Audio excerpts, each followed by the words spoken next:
Ah, it is 2 o'clock. Hello, hello. I know I'm late. I was outside helping my dad. My fingers got cold, so I had to I had to do it. I had to do it myself. I had to warm my hands up. Yeah. And you got done with driver's ed. Wyatt, good. And hello, Box. We're going to do more commissions today, but first let me post a link under my thigh post.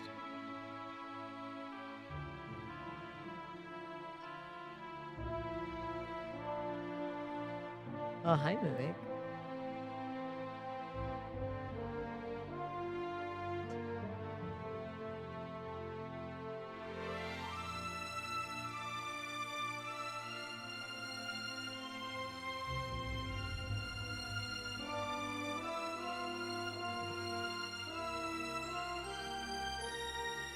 Yeah, especially when I have to draw. So it was it was really a fun situation. I'm like, oh no, my fingers, I can't draw on stream. I gotta wait for them to thaw. And I also still had to cook my food, which I did cook, so that worked out.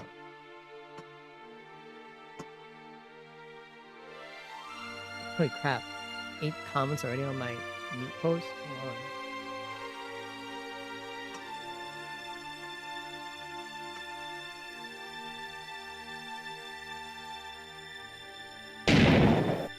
Why you blow me up? I'm just tweeting out the stuff. Hi, Ace.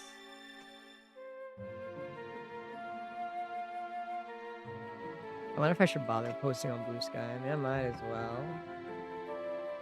Let me post on Blue Sky.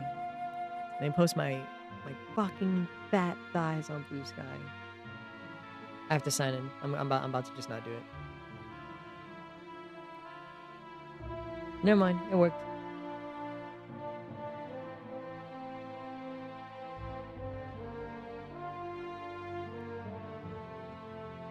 With how I post my live posts, you'd think I'm like a cam girl when I have no cam on. It's just a very provocative image of my thighs, and then when you come here, it's not here. Because we don't have thigh cam, chat.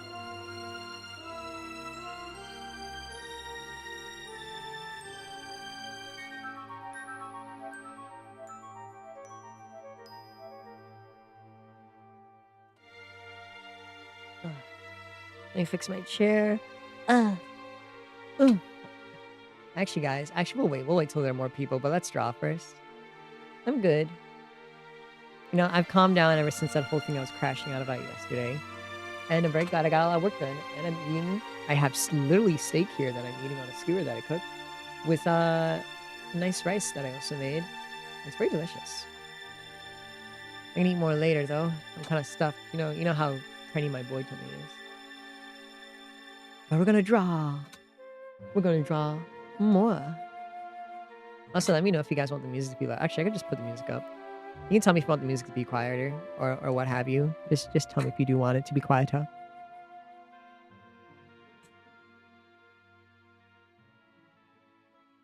Broke type of gaze. Wait, was I talking about money? Did I accidentally talk about money? That's fine. I like having fun with you guys anyways. I don't really care for the money. I make a good amount of money anyways from those who go to the special blue site. Thank you very much. Those of you who are in chat. I appreciate it very much. And those of you who just, come here and watch and just do ad revenue is fine. You all help me. I love you ad revenue boys who watch and can't pay money on your own. I love you subscribers who donate your money. I love you donators who just give money. I love... Oh yeah, thigh cam. I forgot. Pro said he was going to do that. I don't know what happened to that.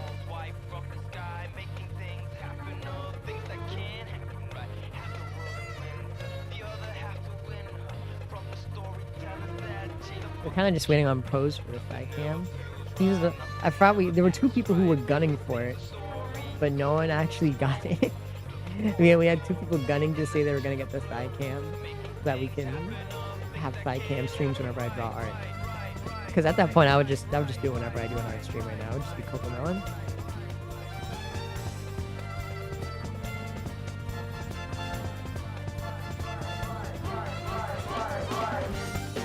Hello, little. Hello. Oh yeah, that reminds me. Since I guess I'll ask you guys and then I'll ask everyone else if more people come along later. But what do you guys think we should do for 2,000 followers? Because we hit 2,000 followers and I haven't done anything yet. Oh, thigh slaps. Hold on. I have to like pull up my oversized shirt to do this because I'm wearing that oversized. Wearing my oversized shirt right now, chat. Hold on.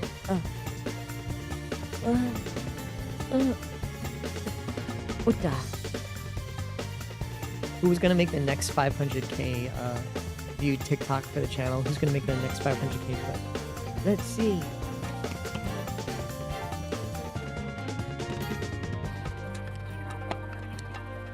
There you go. You got your thing. I didn't lotion them yet, so they didn't sound as wet. I only just sat down really. I had to come right back upstairs to tell my dad something. Yeah, what do you guys want to do? We could always just what are you doing? We could just read more of your confessions. Ah, wait, please. Please. This is an abuse of power. This is an abuse of power.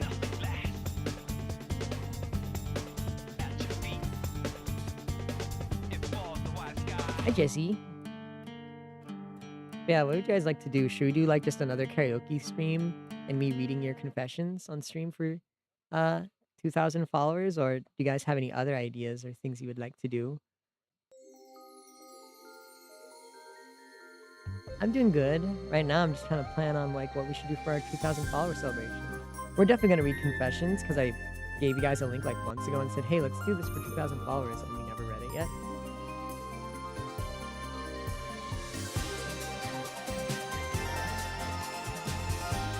Yeah, I guess. Okay, mandatory will be karaoke. It'll have confessions again, because it's been forever since we had those. And I only did those during anniversary, like milestone stream. So, okay, karaoke stream again. You guys will get karaoke stream again.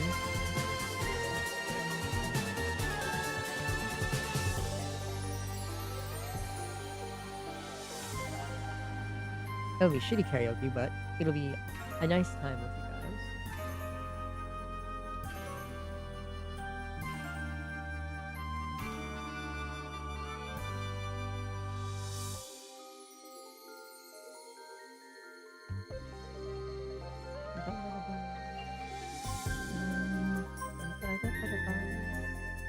Anything else you guys would like to do for you would like to me to do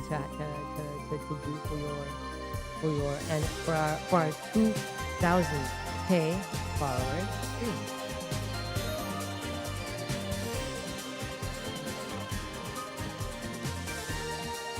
No, we'll do confessions and karaoke. We'll do both because I asked you guys to fill out confessions and I don't think people kept doing it. Let me grab the link for you guys so I can do it. Say any ASMR on stream? I don't really have an ASMR mic though. I wouldn't even know what to do. Besides, I don't think we could do an ASMR stream, karaoke stream, and confession stream all in one. Thank you, Lido. Thank you. I do my best to make my art style look good.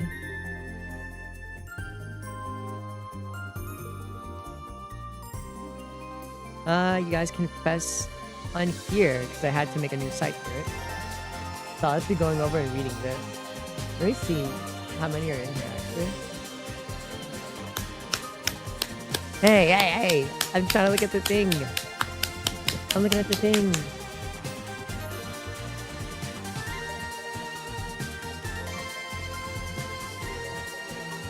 Blah. Anything you want. This is not my profile. It's the wrong profile.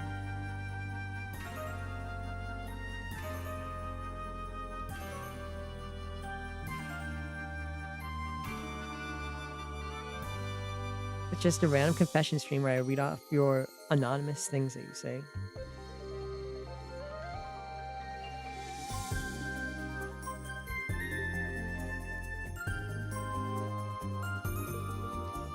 Yeah, we only have 7 questions right now, I Okay.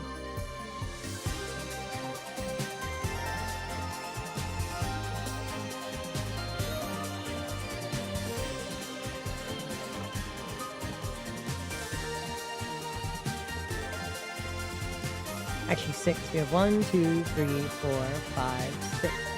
I know 7.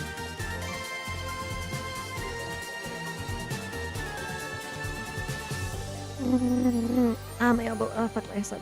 Let's go. Yeah, we have 7 confessions right now. Or what's questions. Ask me any question or make any confession. Pretty much any confession or question. Ask me any question. And I'll read them for our 2K follower celebration. And then we'll do karaoke afterwards. Like we did last time. And if we can think of a third thing, we'll probably do a third thing. I'll probably steal Sherry's Coco Melon ideas. Sherry's been doing a lot of Coco Melon on his stream.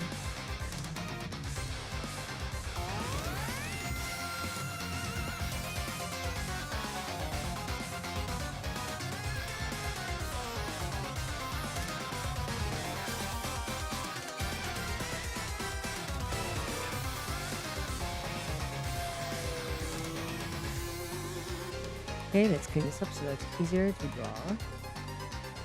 Because now it's time to fix the line.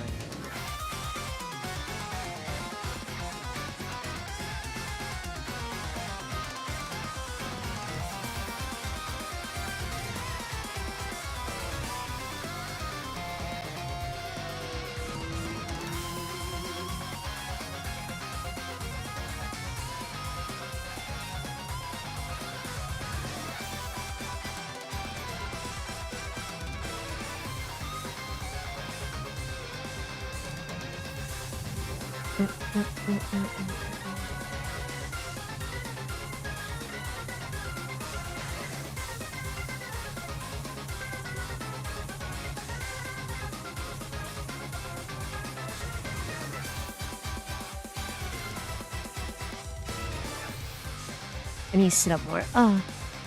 Hello, Astrina. Hello, hello.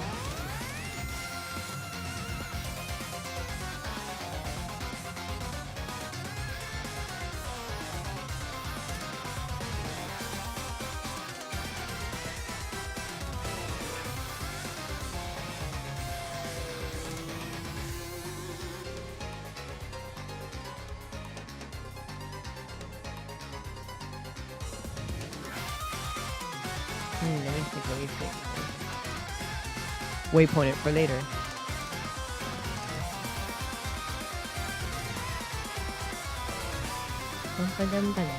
Alright, the box working again.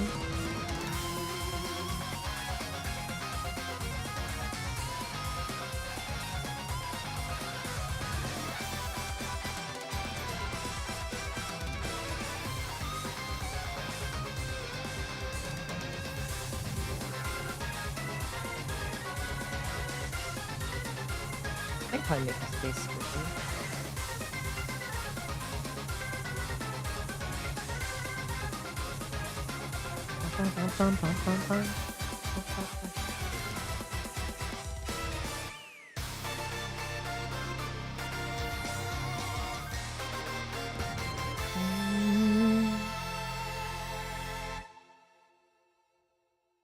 Do this, do that.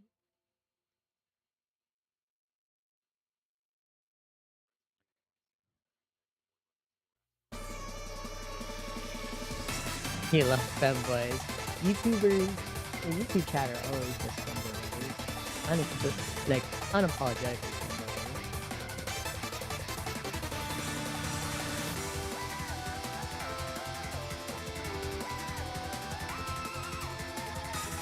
And they're also obviously very, very boomers on YouTube.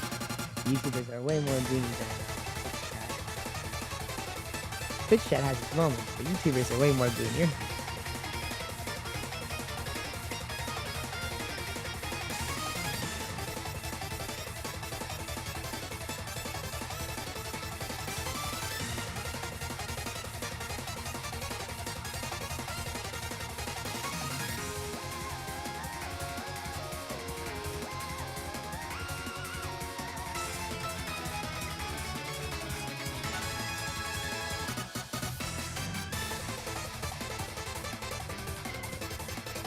give you a femboy. So, I mean, we're drawing a femboy right now. Well, we're drawing a femboy like one.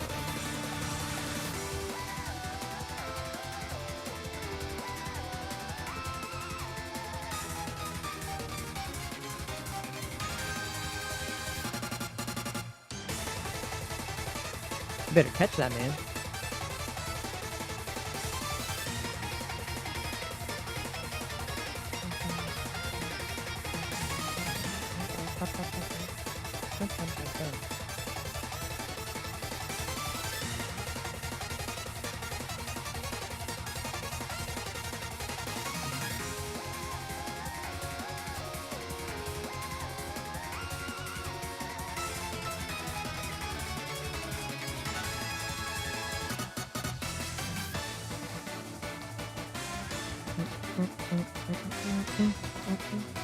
We're gonna be modless for so long because we keep been staying up so late capturing his funathon.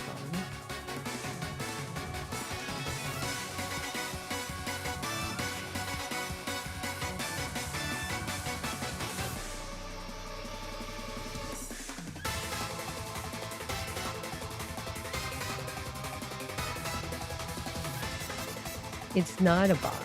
It's sharing the chat. It tells you. It says Twitch chat. That's a user from Twitch chat. Those are other chat members. Those are real people.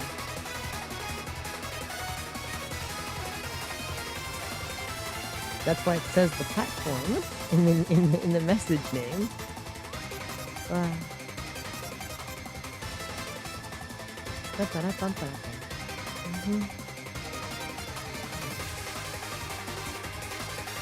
Yo, is that the scourge of Twitch itself, BP? The little freak. Hi, BP. Hi, BP. Hi.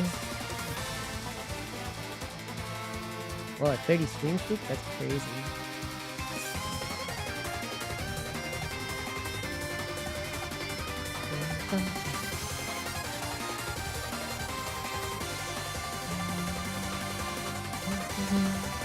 How you been, DP? How you been?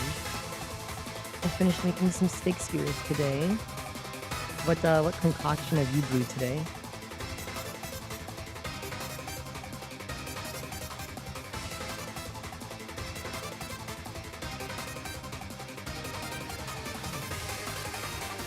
Yeah, 28. Whoa.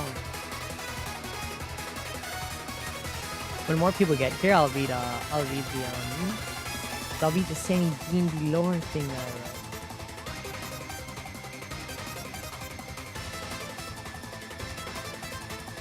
The whole thing that I had to tell you, I had to rewrite and change. I'll read it for you.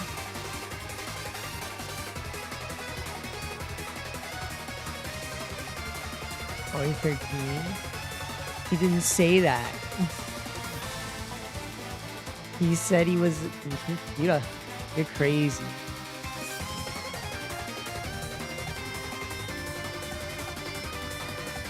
Reading comprehension, minor, ban him from the chat. Ban that reading comprehension, ban that reading comprehension minor from the chat. I have to do it. He's not here.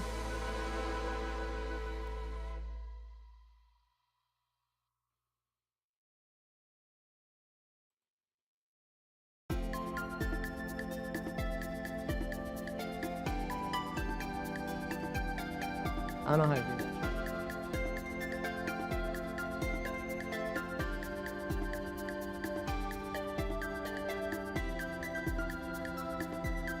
I don't think YouTube has those buttons.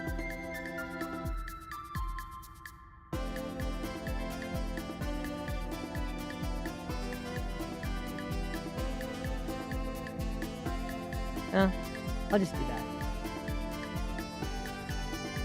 I don't know how to do it on here. Petite knows more than me.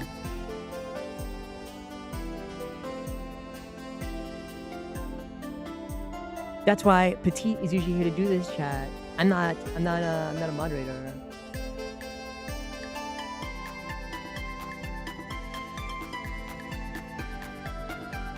Petite apparently went through all the unban requests on our channel that I didn't know we had and removed them all. I would have loved to see them, but she said none of them were really funny anyways.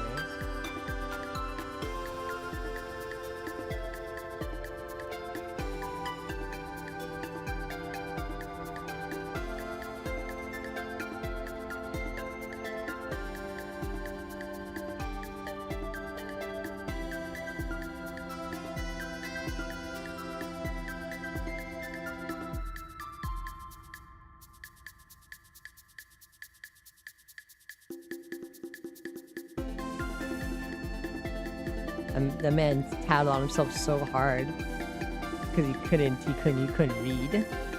20 squats. No, I want to work out. I just came from outside. I wish you guys did this yesterday instead of today.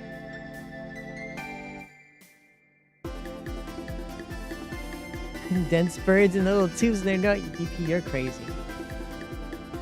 Wait, does this mean you ate chicken buffalo rollers? Is this you saying you ate chicken rolls? Hold on, I have to fix my legs and my thigh highs if I'm gonna do squats. Doing squats without pants on is very nice, but you have to adjust yourself, chat, so you don't hurt yourself.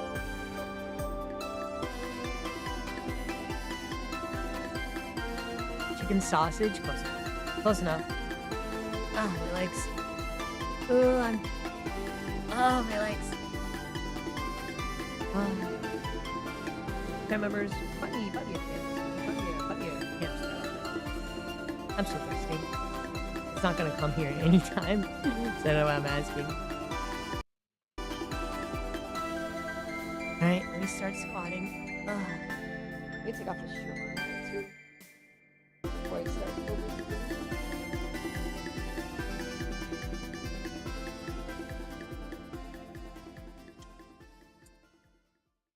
I need to do that too.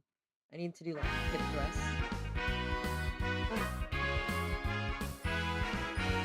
1, 2, 3, 4, 5, 6, 7, 8, 9,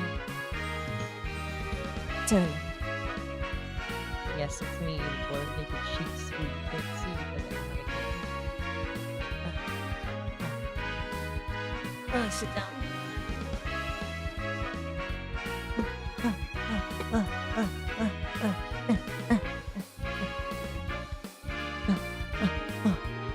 Put myself forward.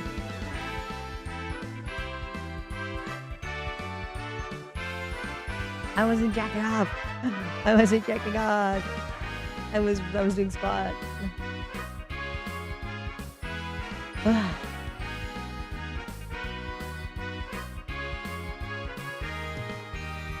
The boy smell in this room is crazy right now from just working out.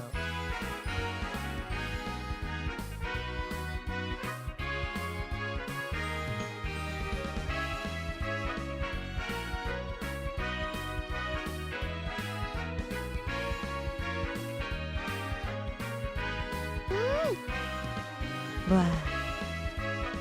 Ayan, easy ha, thank you.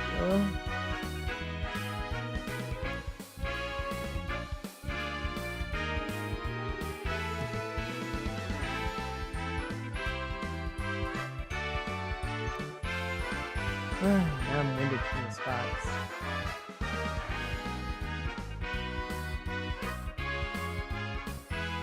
It's not stink, it's smell. You just smell me. It's not a stinky smell. It's a good smell. I smell good. Actually, I should probably put the lotion on my thighs now, actually. I can't risk my body getting dry. Time to get my shea butter lotion on my thighs.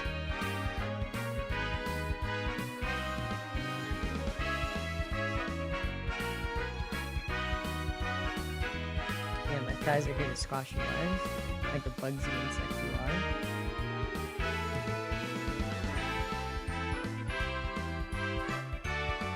You guys aren't ready for my thighs to squish you. I'm not ready either.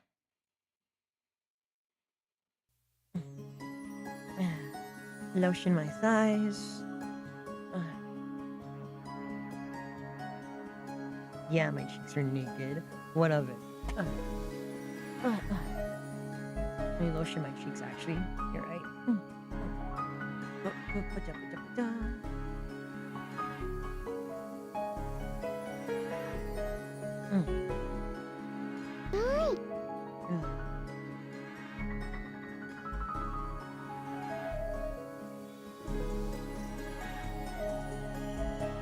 Lotion my face, 2, and pull back on my leg warmers. Crazy. I'm wearing leg warmers, but no pants, no. If you guys have a underwear. prime, slap that prime on the table like a big fucking cock. Show everybody that you have a big fucking dick today and slap that prime on the fucking table right now. We have so many random like things that are just a part of this channel now. Like this shit. Oh, let me set up so that my mic picks me up properly. I'm just pulling my thighs back. And let me put lotion on my tummy too, why not? And between my legs, of course. I have to raise my shirt up and keep it up for a while.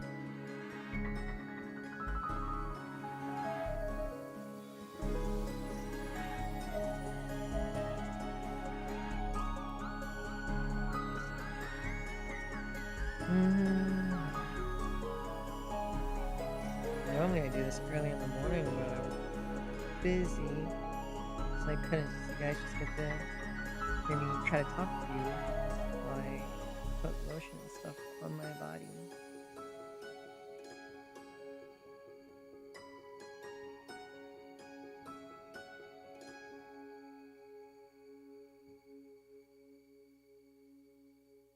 Bakery. I ain't got no bakery. I'm not throwing it back.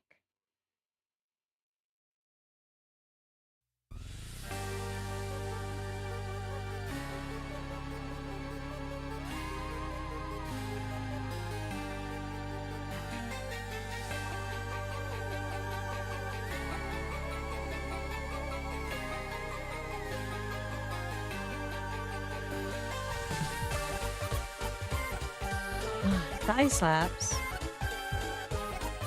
My thighs are it's a bit low. Let me check it then. Because oh, my noise suppression is on. That's why. Okay, that should be better right now. Oh wait, is the compressor also making me low? Let me up the gain on my mic more. All right, I put it up a bit more.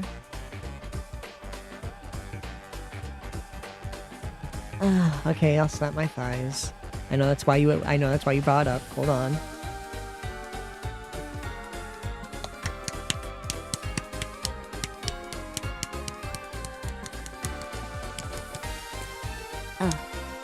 I was trying to like wiggle my hand between my thighs, but I didn't want to wipe off all the lotion I just put on it just now.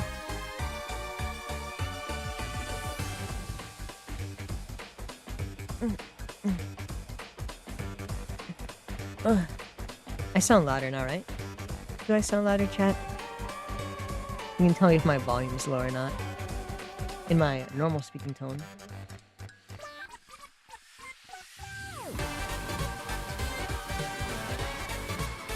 I'm slapping my thighs. I'm not swinging my thighs. God, guys.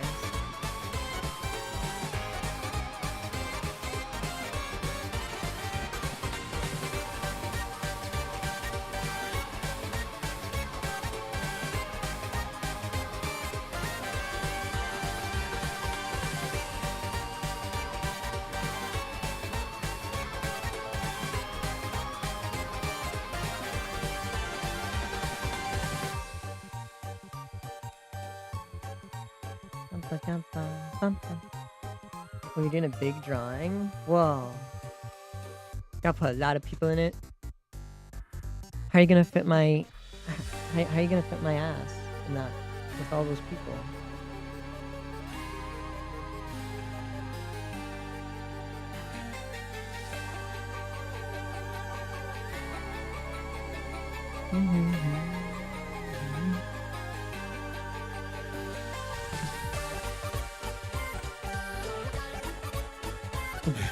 Evil.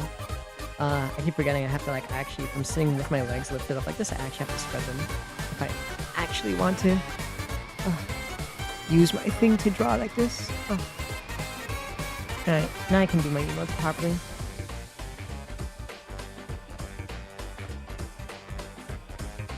Yep, I can do my emotes.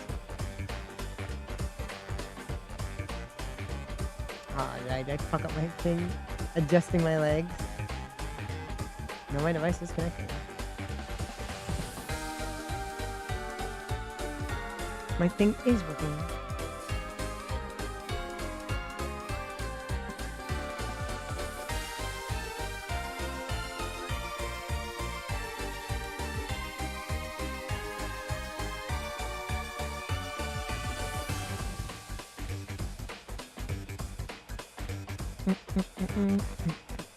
Blah.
What?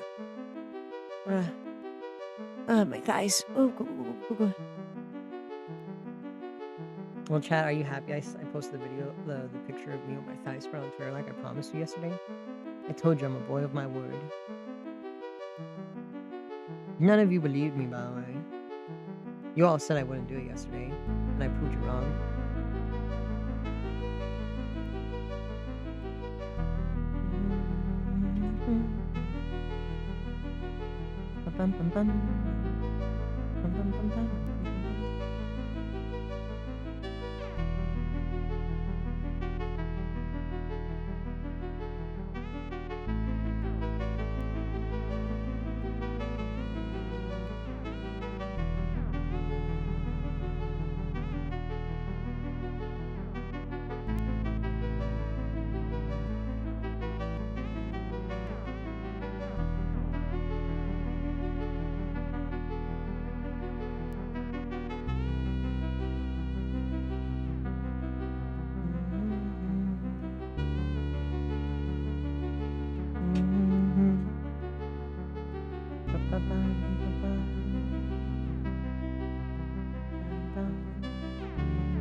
This looks like a penis. I need to fix that.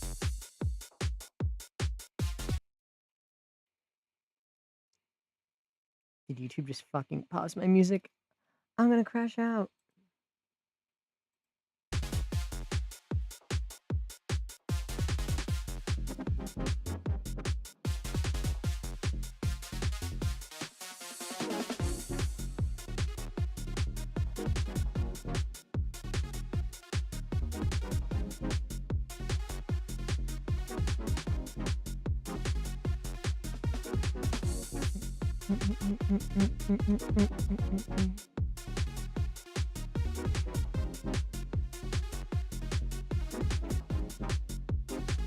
The river.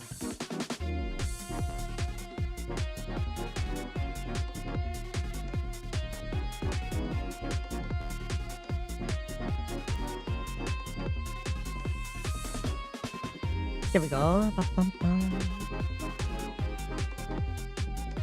I'm kind of just like ragtagging this right now. I have no idea what the heck I'm doing, honestly, chat.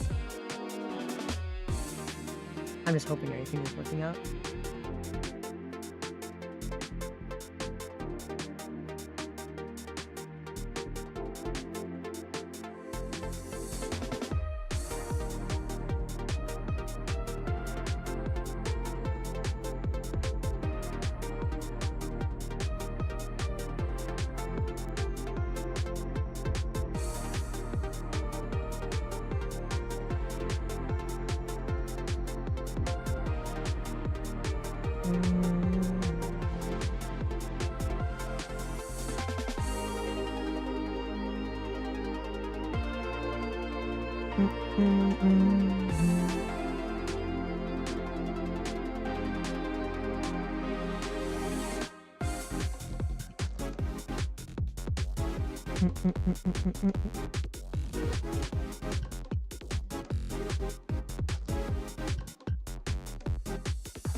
Why can't I?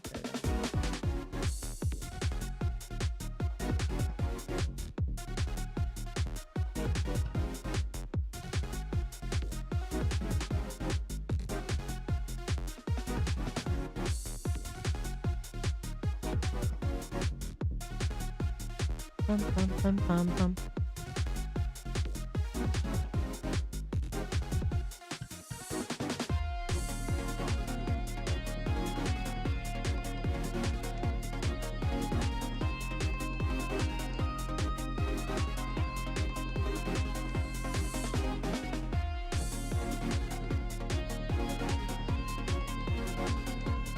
This one doesn't go all the way down, so let's do that now.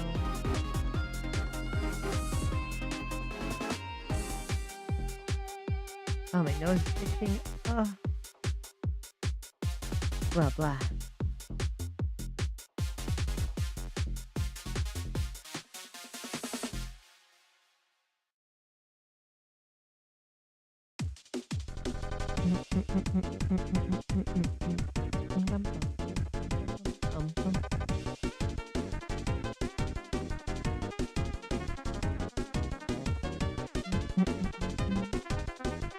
Honestly, if I remembered Hytale yesterday, I probably would have also streamed Hytale.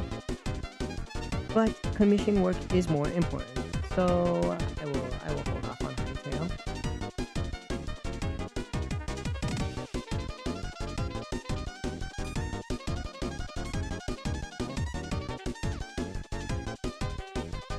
Honestly, it looks pretty fun. Giving me Cube World vibes. That's how it looks. Ah, my throat. Oh, let me stretch my arm right now. And straining it. This way. Oh, go. Ah. Ooh, ow. Ooh. I was worried I pulled it by accident. Whoa. There we go.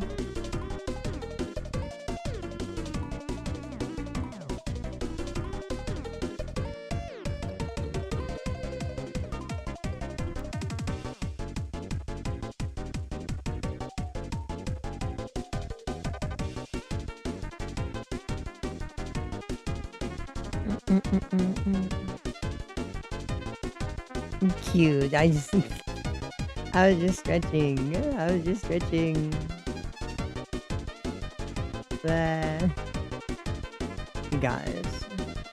You guys are so. I don't know the word. It's not even gooner. I don't know what to call you.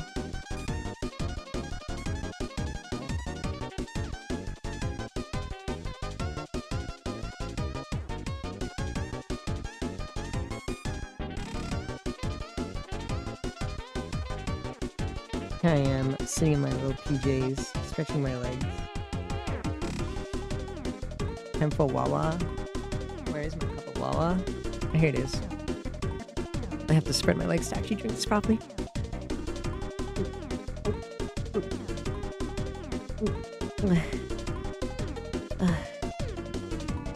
Drinking like with how I have my legs positioned right now is very, as you can hear from me trying to drink, hard.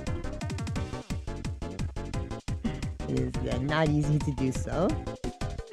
I'm making myself work to drink. But Wawa is important.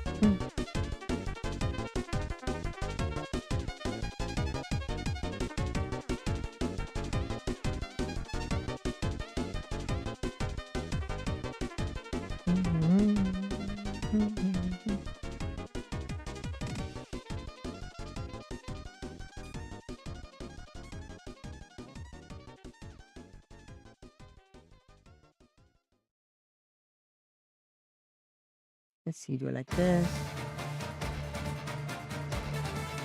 I'm using all like my brain power to draw this right now. These types of hairs are very, very intricate.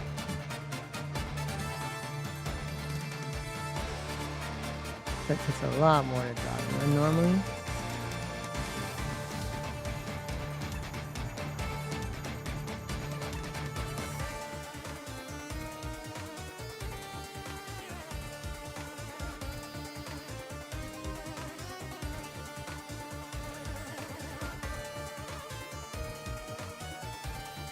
There we go. I think that's good for the most part.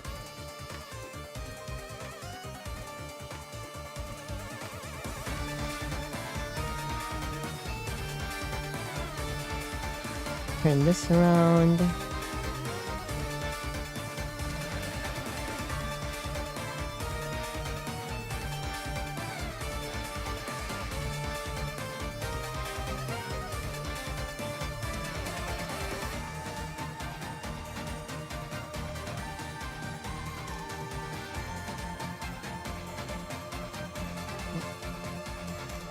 But, wow, my nose.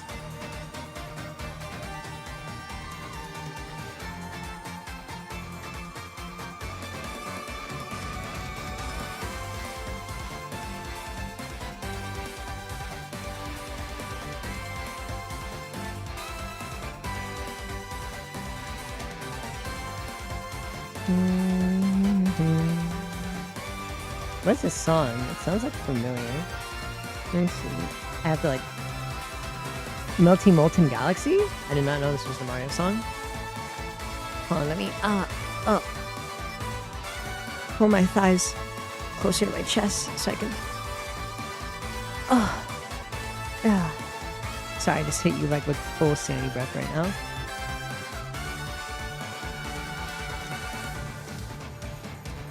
I wish I could angle my mic down lower. Dude, I'm so fucking short. Dude, I'm actually so short that I have to consistently pull my mic down so it reaches my mouth. Because my legs are long, but when I sit down, my fucking torso is so short that I'm consistently always pulling my mic down to my mouth. Just so I can fucking talk to my mic. Because I can't talk into it the majority of the time because I'm short. So I'm like leaning my mouth up to talk to it. Like, that's why you guys can barely hear me sometimes. I don't know how to get this to stay down. Because if I push it down more, I guess I could do this. I guess if I push it down more, it works. I just realized I fucked with my scan drivers. That's why my model lagged for a second. Okay, this should be better. My mic is a little bit far away from my mouth, though. Wiggles it closer to my little face. Hi, guys. How's this for you? I'm obviously not sitting properly, but is it doing anything for you? Am I doing well? Am I doing it? Am I doing anything?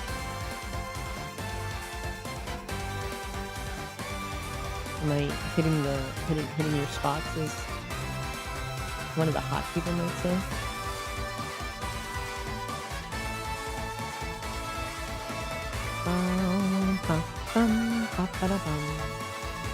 We can definitely finish this commission today. This one's simple.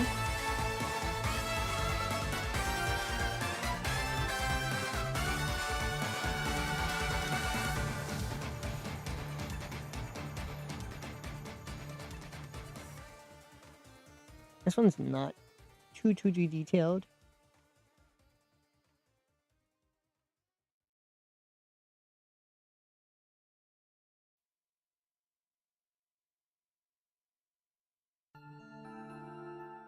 Yeah, we just do these lines. So he has his eyeliner. I think that's what it is. I don't really know too much makeup terms. I just know it's the black thing around your eyes that you draw on your face. I don't think I would ever wear eyeliner. I don't think it goes well with me. Pretty sure if a girl did it for me, I'd probably look decent. Hello, Yogi. Hi. How are you, my little succubus friend? My demon friend.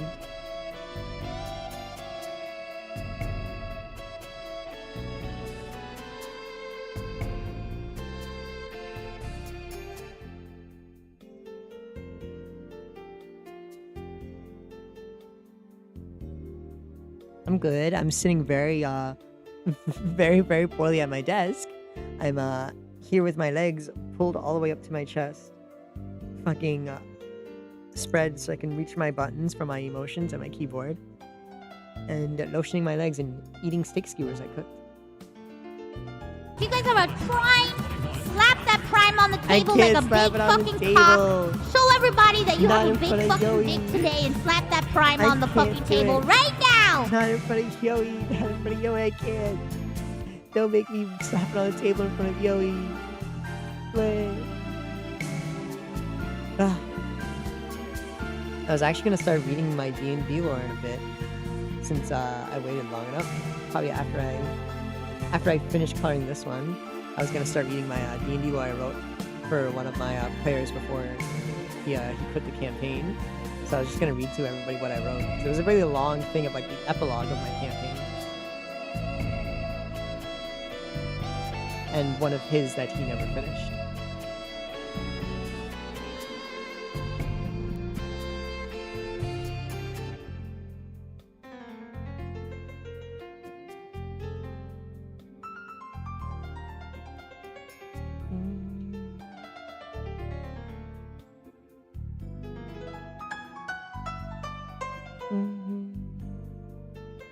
Yoey, would you play D&D with me?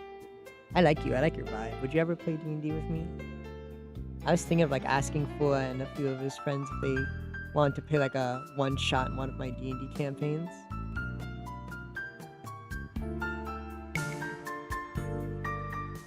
I'm like hitting 5 different buttons as you can see. I'm trying to figure out what button is my rush button.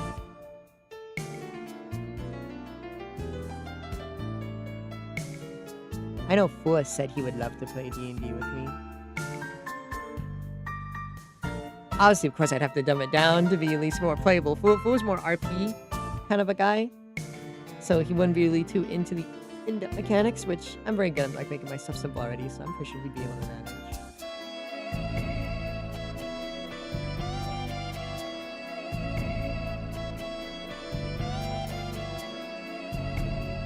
But what about you, Yoey? Would you ever love to play D&D with moi, the Sandy King? Actually, have you ever been around for when I've read any of my D&D stories here in chat? Were you around for any of those? I read a few of them to chat. My lore. My scuff lore. Not really properly written official Sandy lore, but just like Sandy lore very not officially written, roughed and shoved into D&D. for my players to fit all of their character stories in.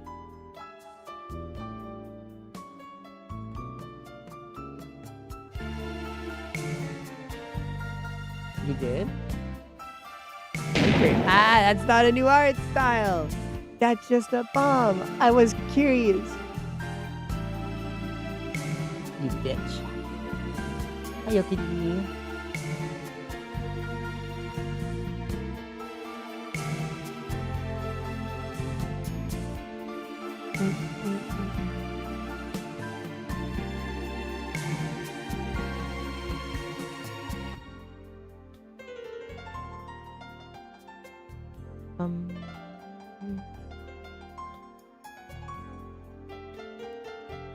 My thighs are very, very squished right now.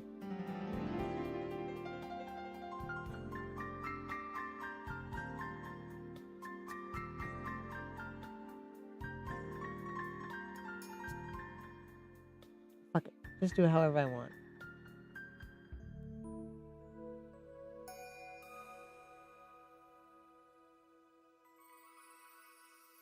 I might have to get up and get more water, but I don't want to put on pants.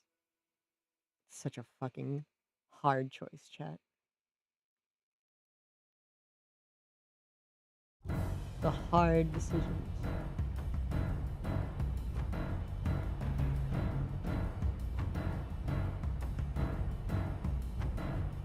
No, it's hot in my room. Why would I put on pants? Normal people don't wear clothes in their own house.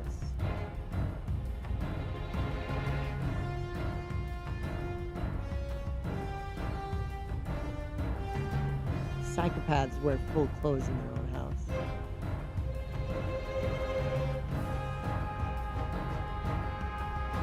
Is this Melty Galaxy again? How the fuck is it playing again? I need more loose pants. I don't have a lot of those.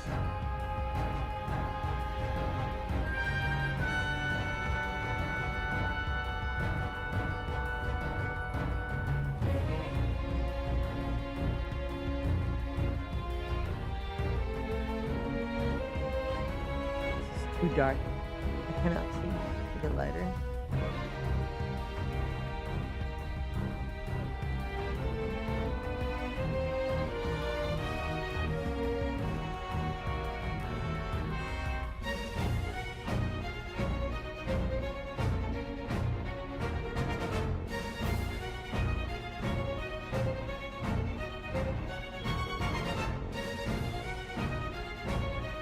Exactly. Based naked.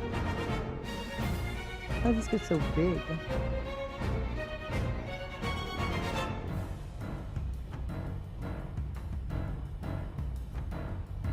How the fuck did it get to that?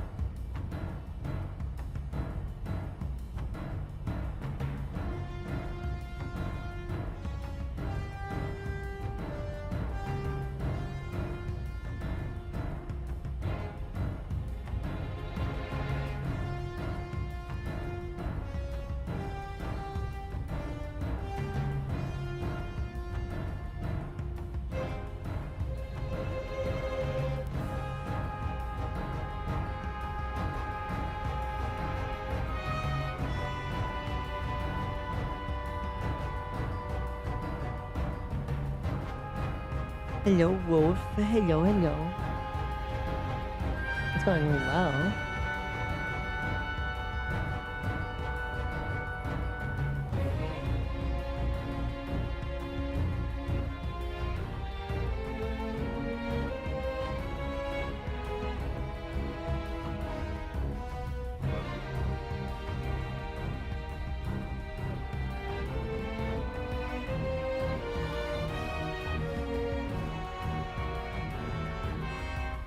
Hi, Shin. Hello, hello. I should probably fix my thighs. Ugh. Let me lift my one thigh higher than the other. There we go. Wait, I can barely see the other screen now. I actually have to put my thigh down. I'm like pretzeling myself so hard right now into my chair. Like you have no idea, chat. If you could see me right now, I look like I don't know if I look sexy or just weird. Because like I'm in like full mating press position.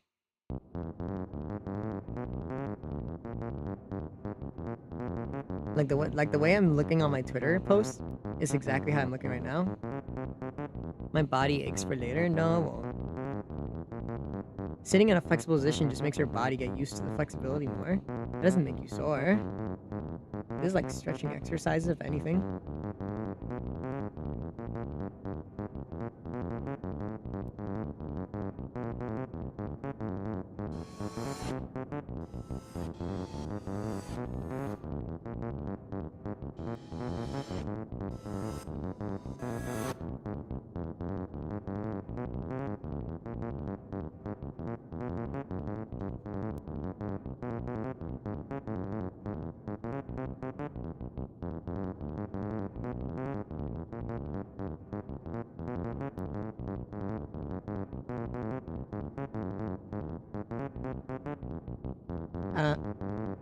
It's the fucking Legend of Zelda, fucking Twilight Beast music, and I don't know why it's playing on this playlist.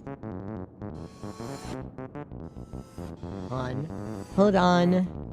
Let me change it. This is the battle music. I want you to know that. It sounds way better when there's a wolf screaming and you hear beasts getting attacked and dying. What other music do we have here? Sure, let's play some obviously copyrighted music.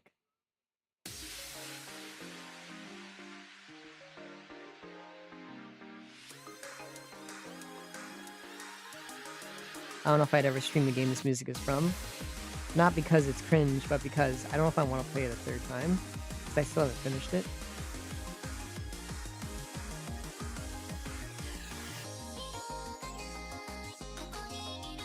Keep accidentally hitting the alt key.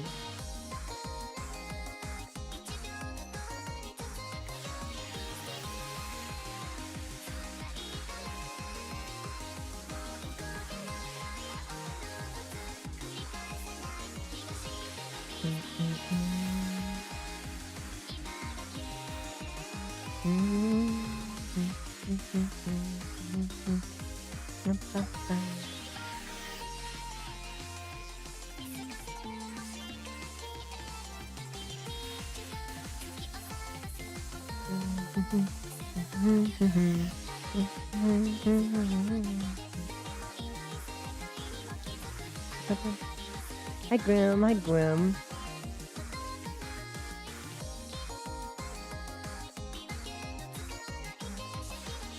That reminds me, I probably should take another set of pictures for my fans today. God, why would this thing stay down? Because I don't have a screw up here, that's why. I wish I could let my chair lift even higher, but I don't think I can. I hate being short, man. I can't reach my fucking mic.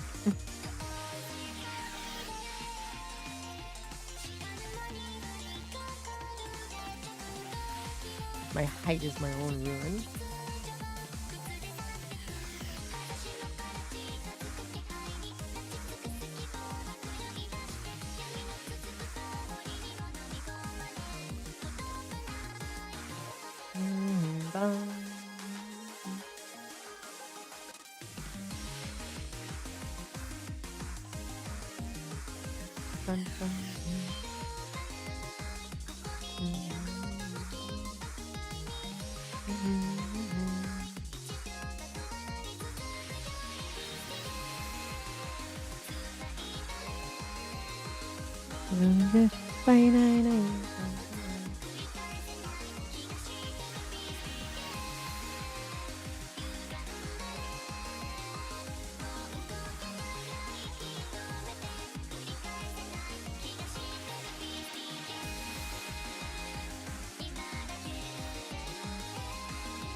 Thingy, fix this one. I picked a Pop Idol song. Why is YouTube auto-recommending like this type of music?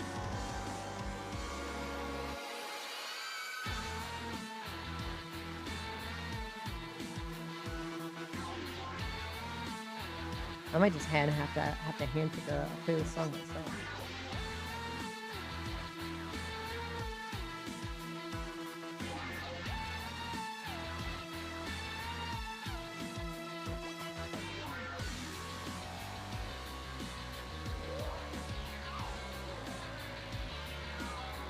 I wonder if I should bother drawing a shirt on this guy or not. I like shirtless PFPs.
There we go, there we go.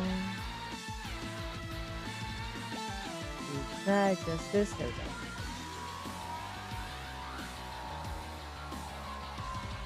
Oh.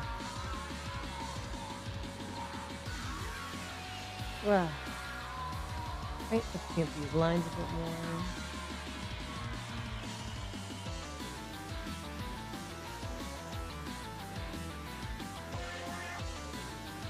They look pretty clean to me. Oh, oi, oi, ois, ois. Fix my chair, fix myself. There we go.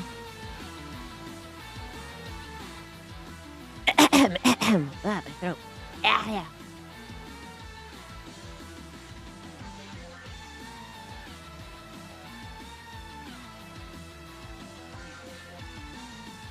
Oh, his hands are purple. I didn't see that. How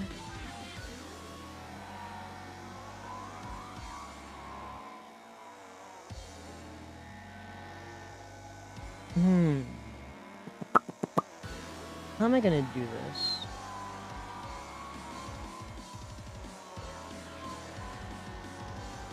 His hair has like different colors.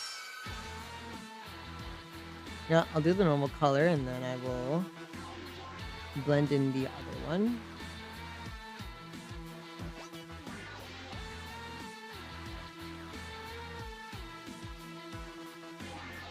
I also probably need to do the horns first. He's very painterly done, and I'm trying to do flat colors.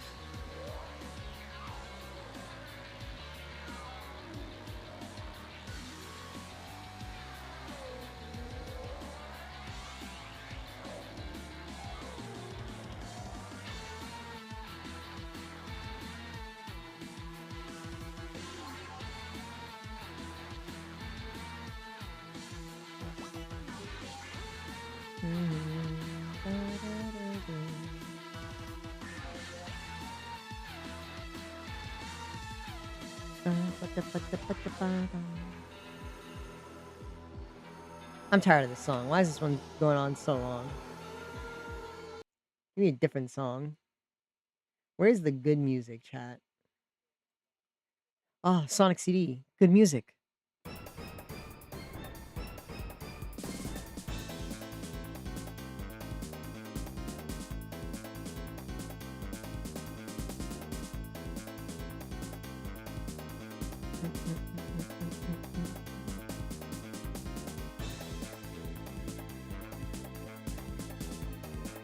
Alright, let me do this. So it's easy to do the hand.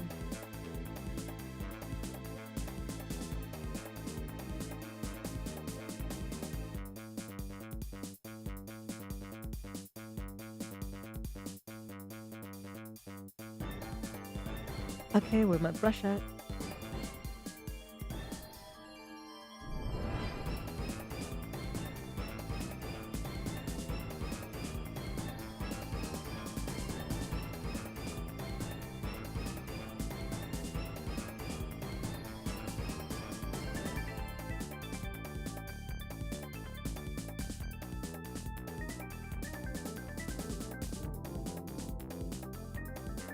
Oh wait, I need to actually put black in here.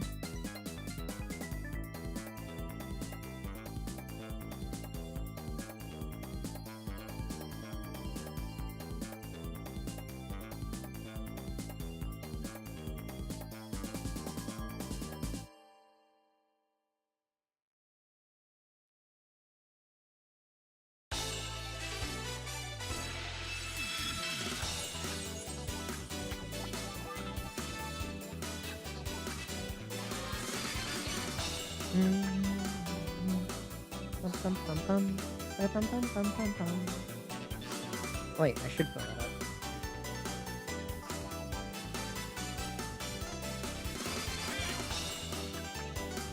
I was like, I shouldn't fill it up. That's not going to be colored, but it is. And I forgot. Okay, erase that. Erase this.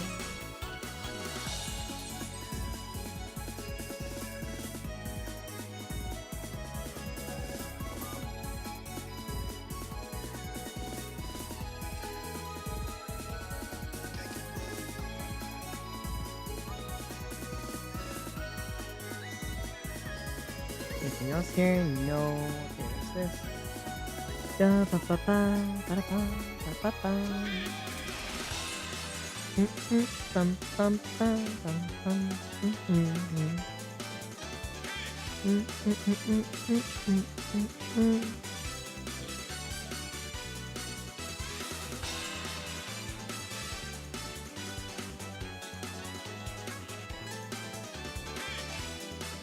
Okay, let's be real.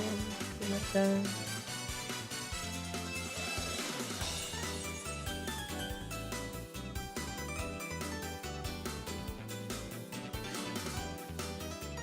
Wow, look who finally showed up for once through Modries.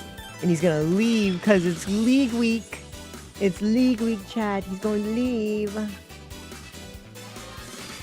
He showed up here to do nothing. Hi, Puff. Hi. Hi, Puff. Hi. Big guy. SpongeBob. Big guy. Pants okay.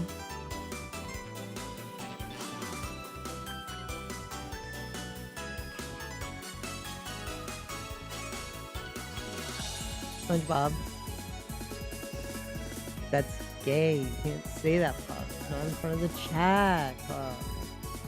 Not in front of the viewers, Puff. You're embarrassing me. I'll blow up or something.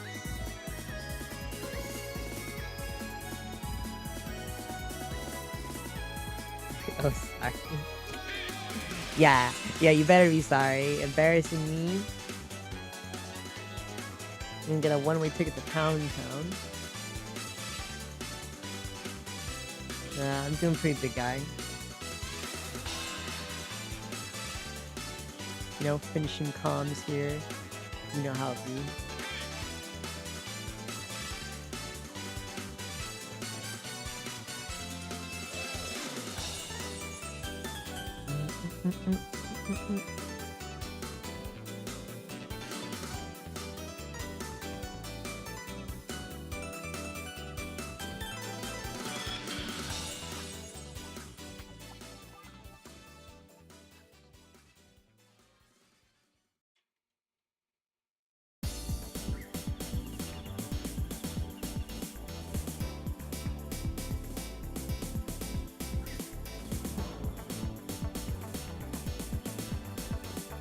I hear some sort of sound like something tapping against my wall.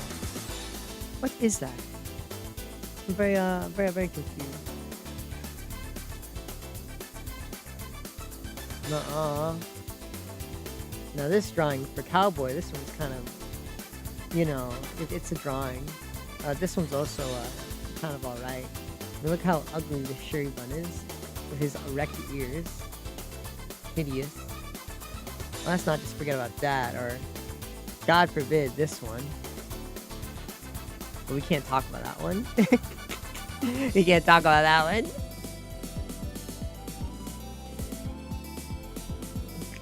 We're gonna get in trouble by Shuri Bun if we talk about that one. We're not gonna get in trouble. We'll get in trouble with Petite though. But Petite won't know.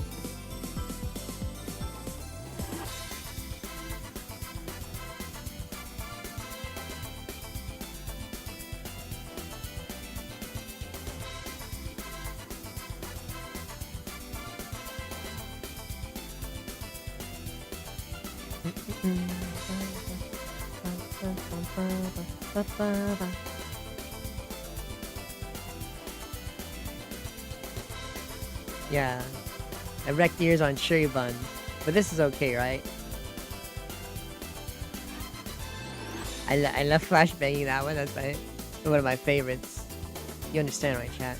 You vibe with me, right? Don't tell me what you saw. Don't tell anybody. Let's get back to doing this one.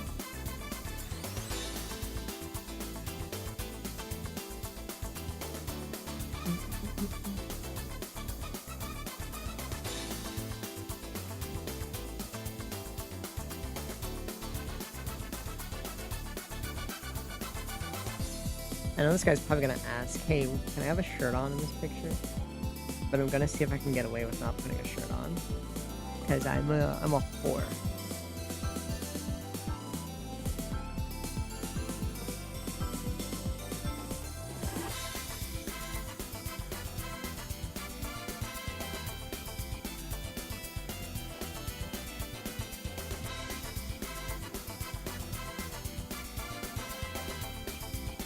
Yeah, you better not be a snitch.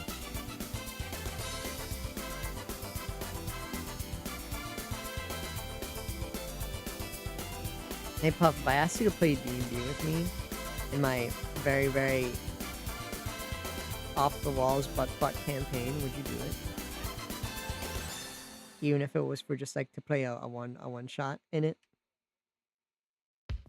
Would you play D&D in my one-shot world with me? I don't know if I'm actually committing with this, but I'm just gonna see who actually would like to play D&D with me.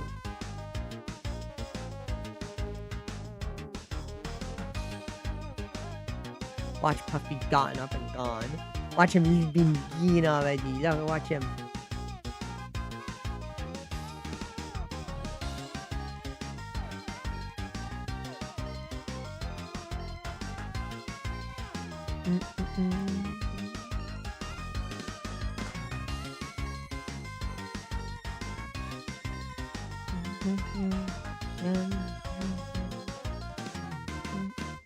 Bum.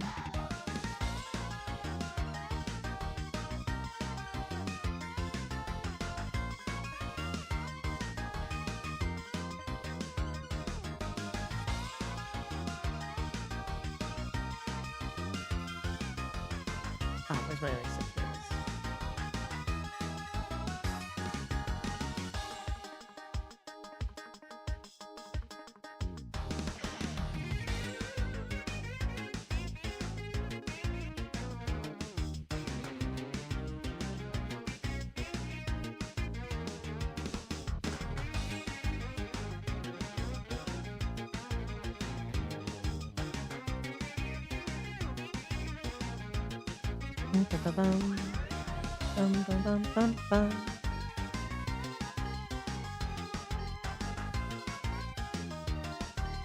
This is the only guy who's paid so far out of the next batch, so he might just only do his and not the others.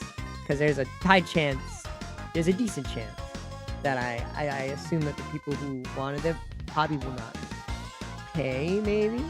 You always gotta be careful. You can't do all the work if you're not gonna pay. So I'll probably just sketch out the other ones, and then we'll probably draw some Sandy swap.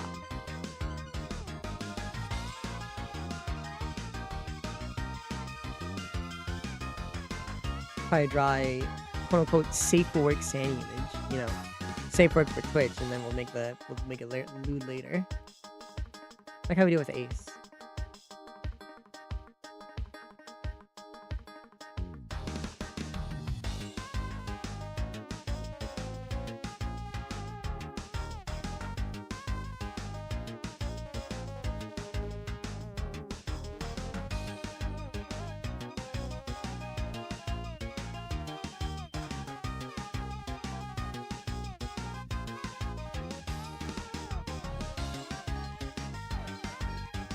Hold on, does that make him look too menacing, I think?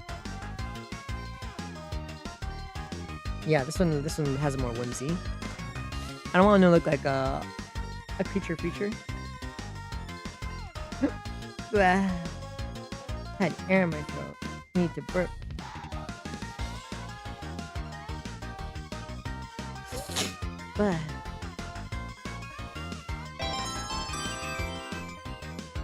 Oh my god, is that the Razor? First time coming in my chat. I can't believe this. Can't believe Razor never was in my chat before. It's okay. Hi Razor, hi Moisa. I was just showing your head. Here, let me show you your head. Oh, I'm sorry, that's the wrong one. Oh, I'm sorry, that's the wrong one.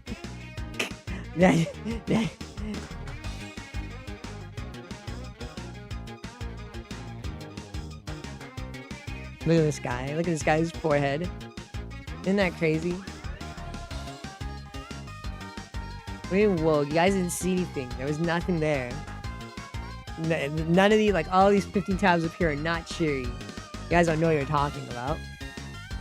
See, this one is Shuri, but the rest of them aren't, okay? Don't bring it up again. Anyways. I didn't... I like playing risky games. Yeah, at least you be doing your job, Puff. Hold on. I think I need to stop spreading my legs. I think I need to actually sit up.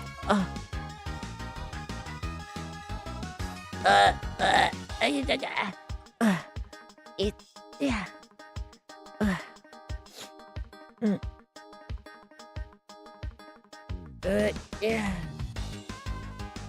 Stretch my legs.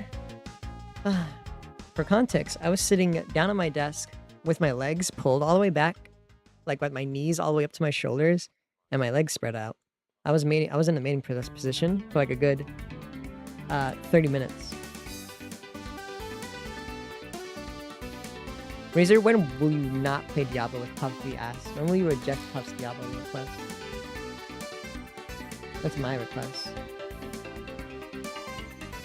It didn't hurt.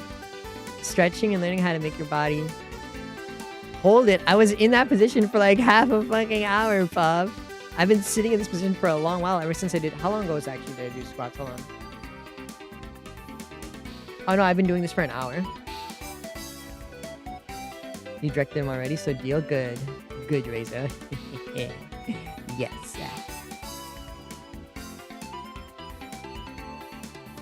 We're almost done with this commission. Just a little bit more detail.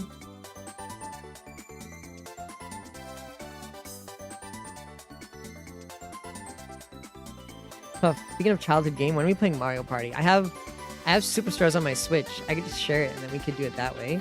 Because I'm pretty good at hosting and I'll stream it on Twitch. For the drinking game. Actually, we need to find time to get the alcohol. I forgot we need to actually get the alcohol. Where am I gonna get the alcohol from? Can I just walk to my corner store and get it? I don't know if my corner store sells liquor. I have to probably go and check. Because so I'll just buy a bottle of vodka and hide it somewhere. Whenever.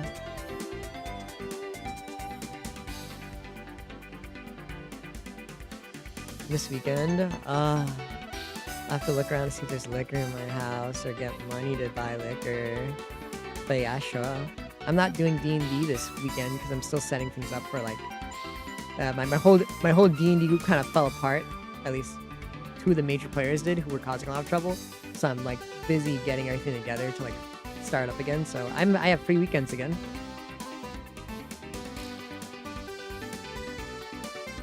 Thanks, Little. No, I don't need my mom to buy it. I just don't know if there's anywhere nearby to buy liquor. If so, then I have to walk. Because if the corner store has it, I can just go over there and get it. People at the corner store know me. They've known me since I was a kid. So I can just get it. And I also, you know, money's expensive and liquor's expensive. Liquor's expensive. Hi, Aki. Hi, Aki. I'm good. I'm finishing up this commission right now. I was going to draw 2 other ones that I could have finished today, but they haven't paid me yet.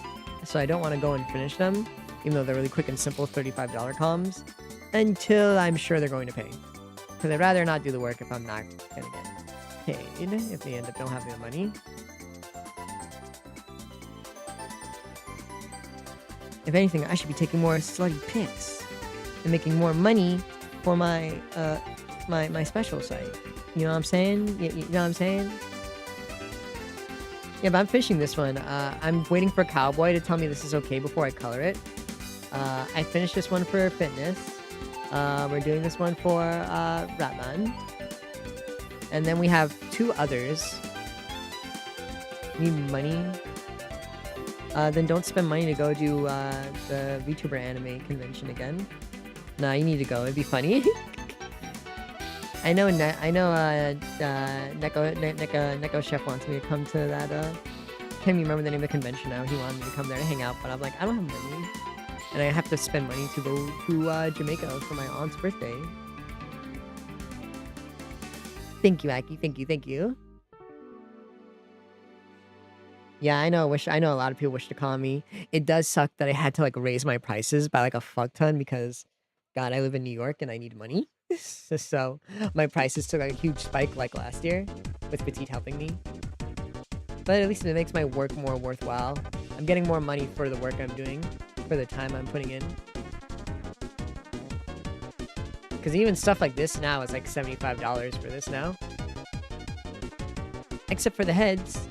Yeah, my aunt's birthday. She's gonna have it in Jamaica.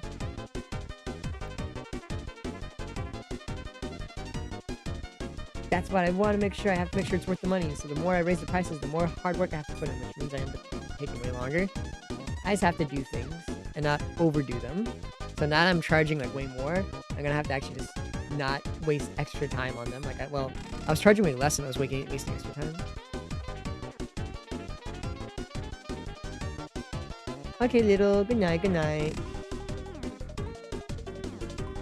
You guys want me to read you my D&D world lore now? Actually, yeah. You guys want to have an art break where I read to you the D&D world lore of what happened in the epilogue of my campaign over the 5 years. Hey, little, wait, please, little, please, little, please. Taking advantage of me. Who wants any D&D story time right now? Who would like a story time right now of me just reading my D&D epilogue for my campaigns?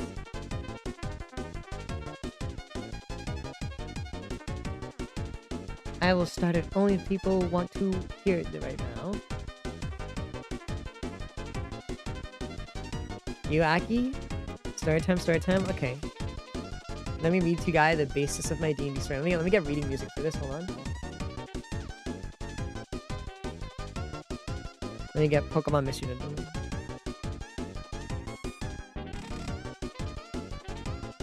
Let me get some music. Pokemon Mystery Dungeon. Ambience. Give me the ambience. This music's kind of fucked. I go back. I was into that music. I wanted to save that music for later. The music fucked.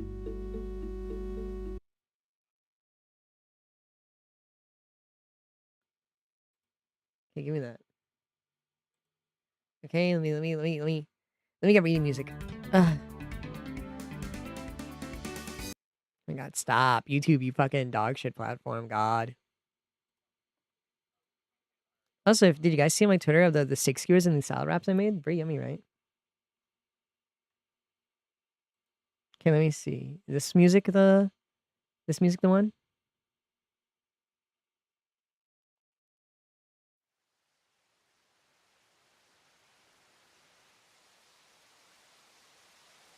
Is this music? Okay, this is music. Alright, let me pull it up for you guys. Story time.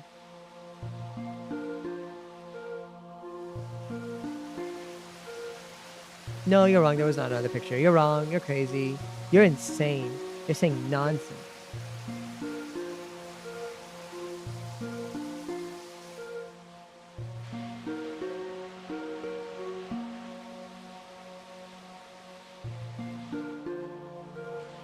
Okay, exit. Let me open it up here in my Roll20.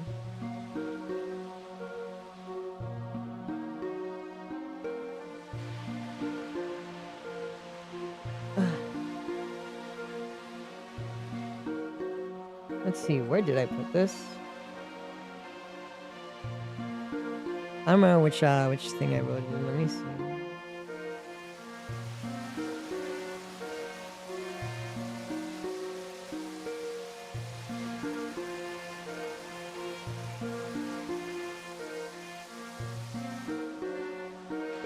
Oh, these things are taking so long to load.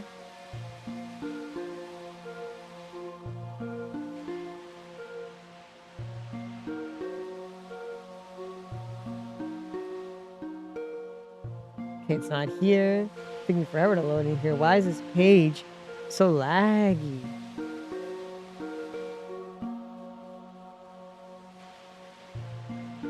I just want to get my story ready. I was gonna read it in my Discord, but then I wouldn't be able to hear you guys. Hold on. I guess for context, these are two campaigns, the very first two campaigns we ever played as a group. One was a world that was racist and ruled by humans, with a lot of the magical races being subjected. Thank you,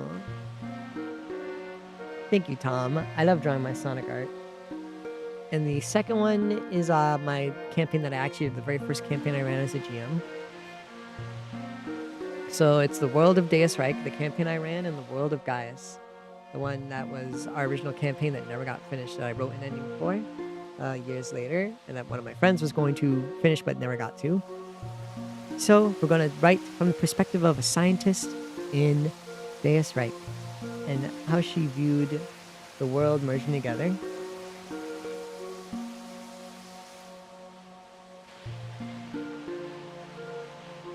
Let me do this. Okay.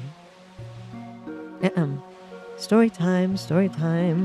Let me give you guys a story background.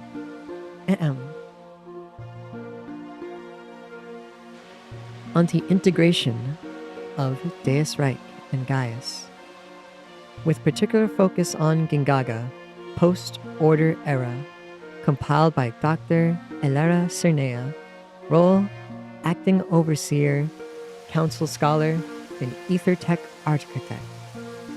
Audience? The United Council, mortal and immortal seats. Status? Incomplete.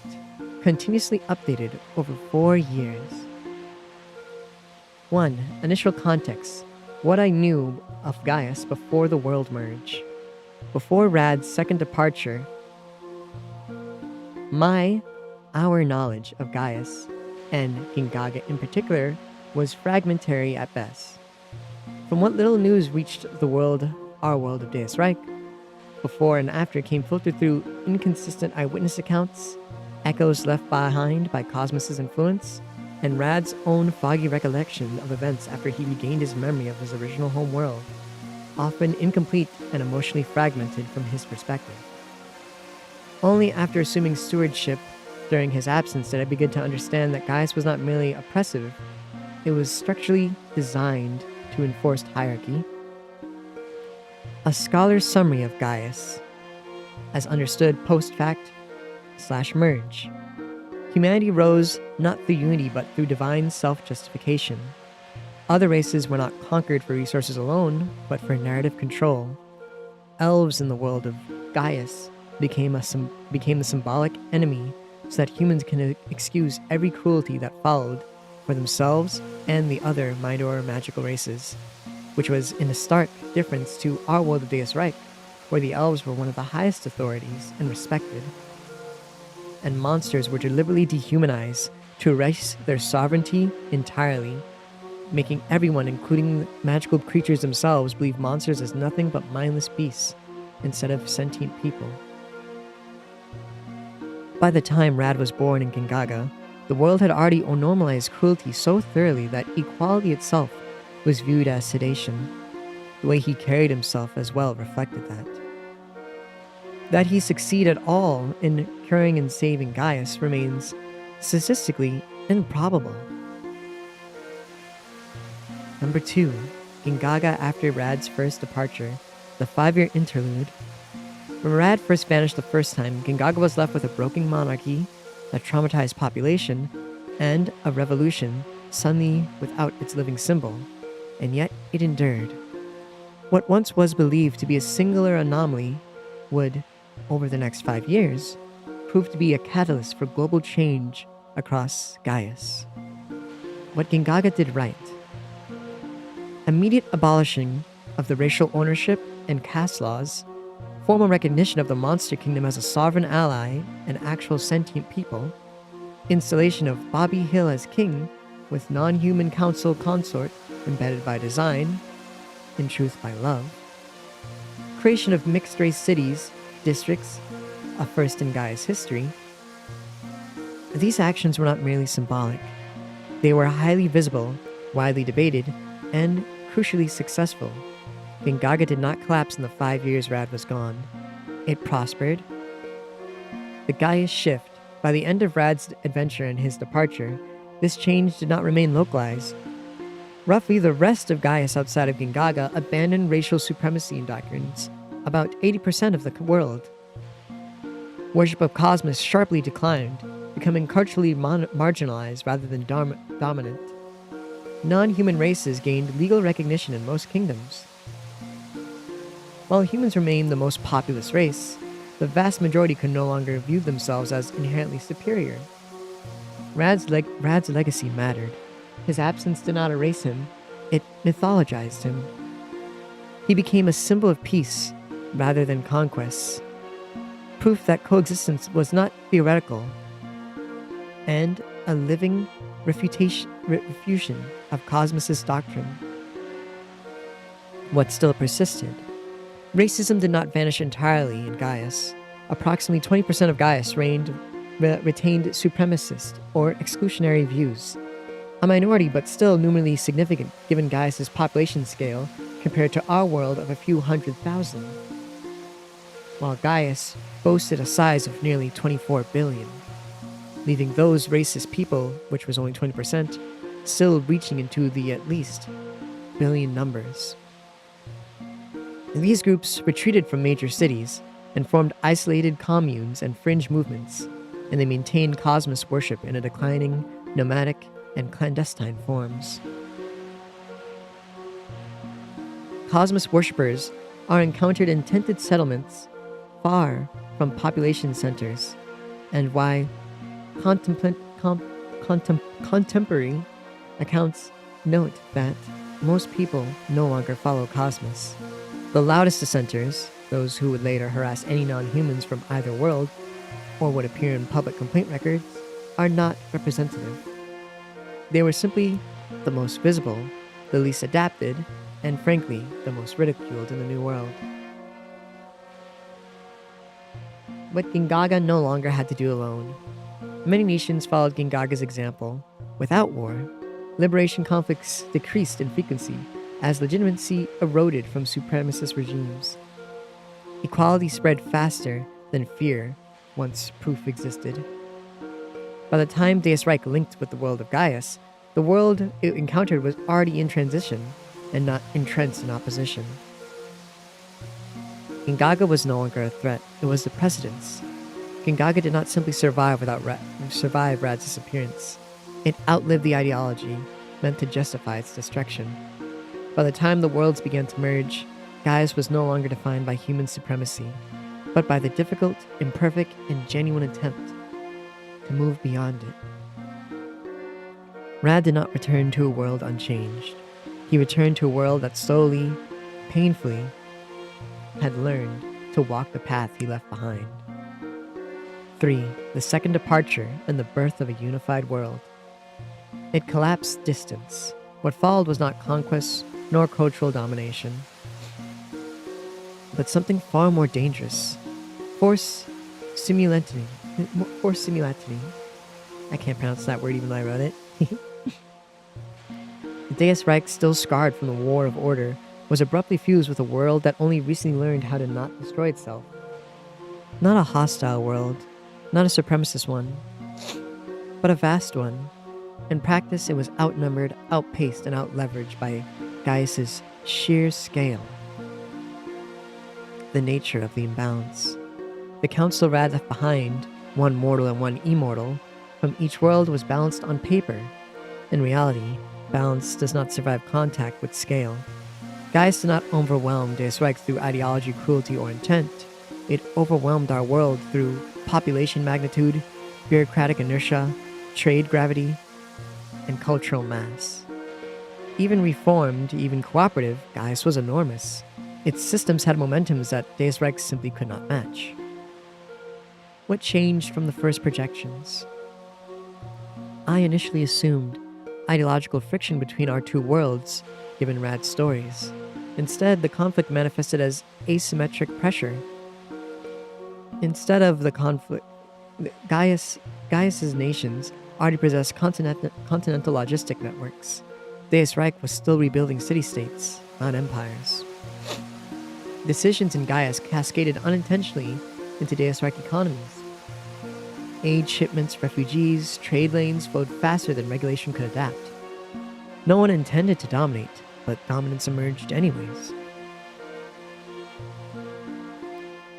The Council problem.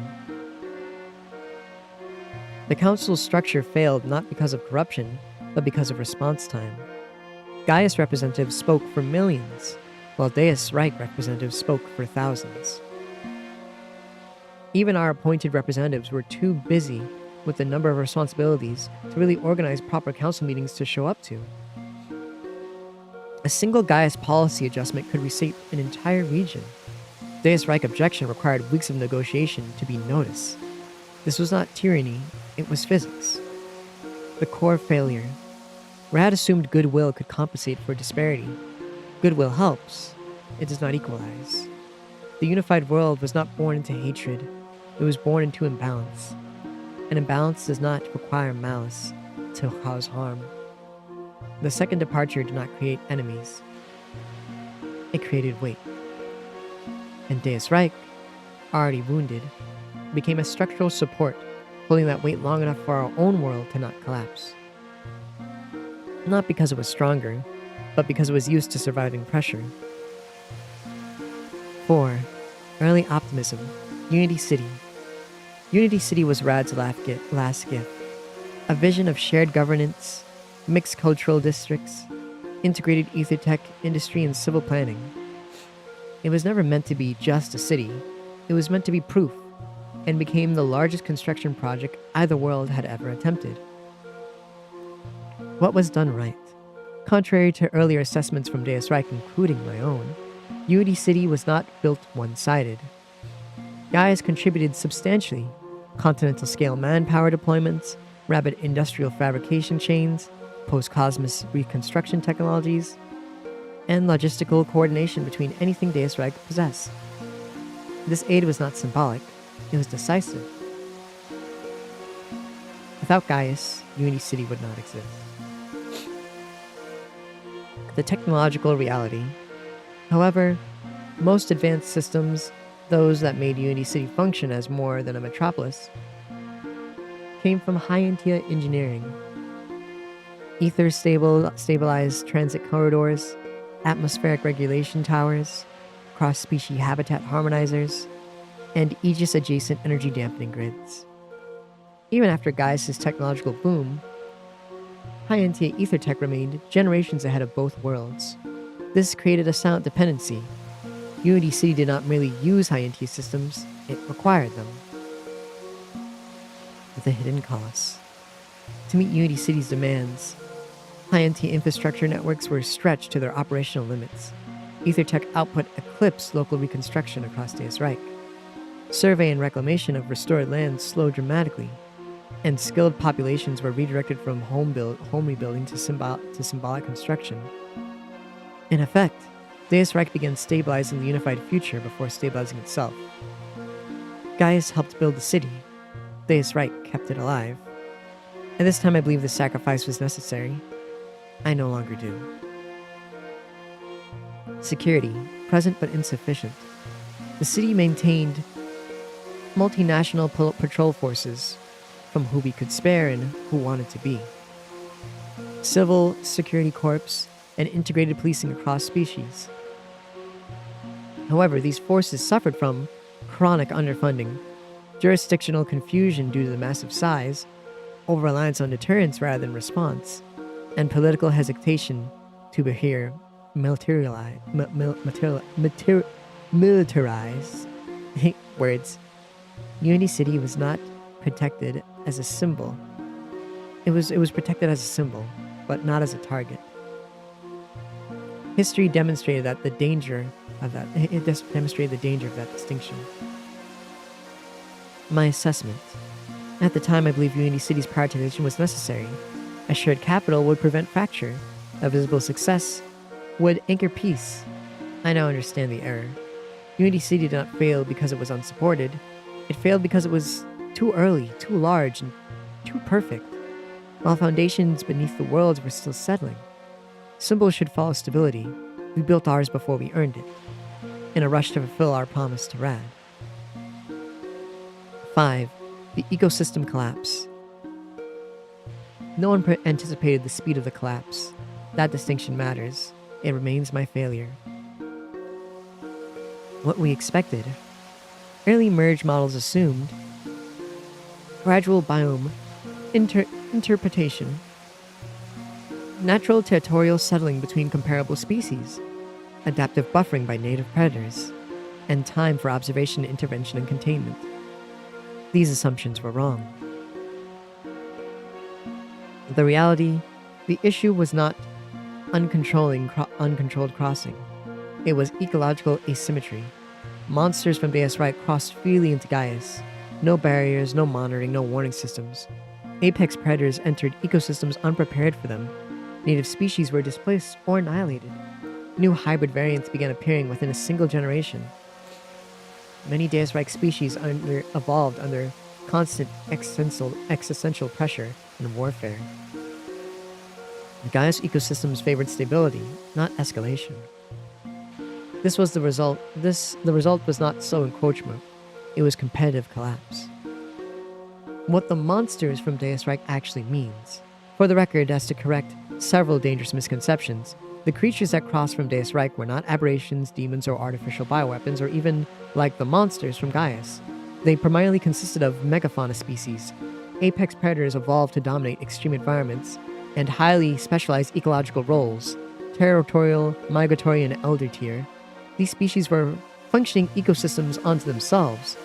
They did not invade out of hostility, they followed instinct. Contributing factors. Deus Reich fauna possessed higher ether density and adaptive aggression.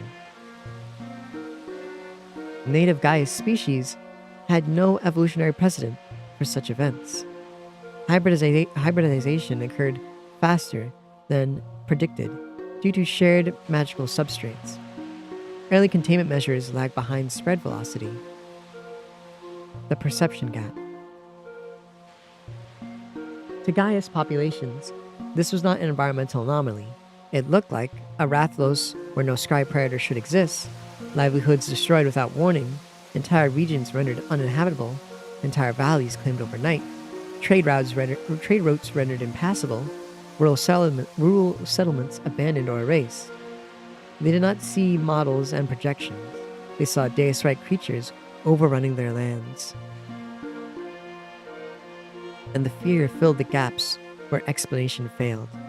The term used was invasion. Scientifically inaccurate, emotionally understandable.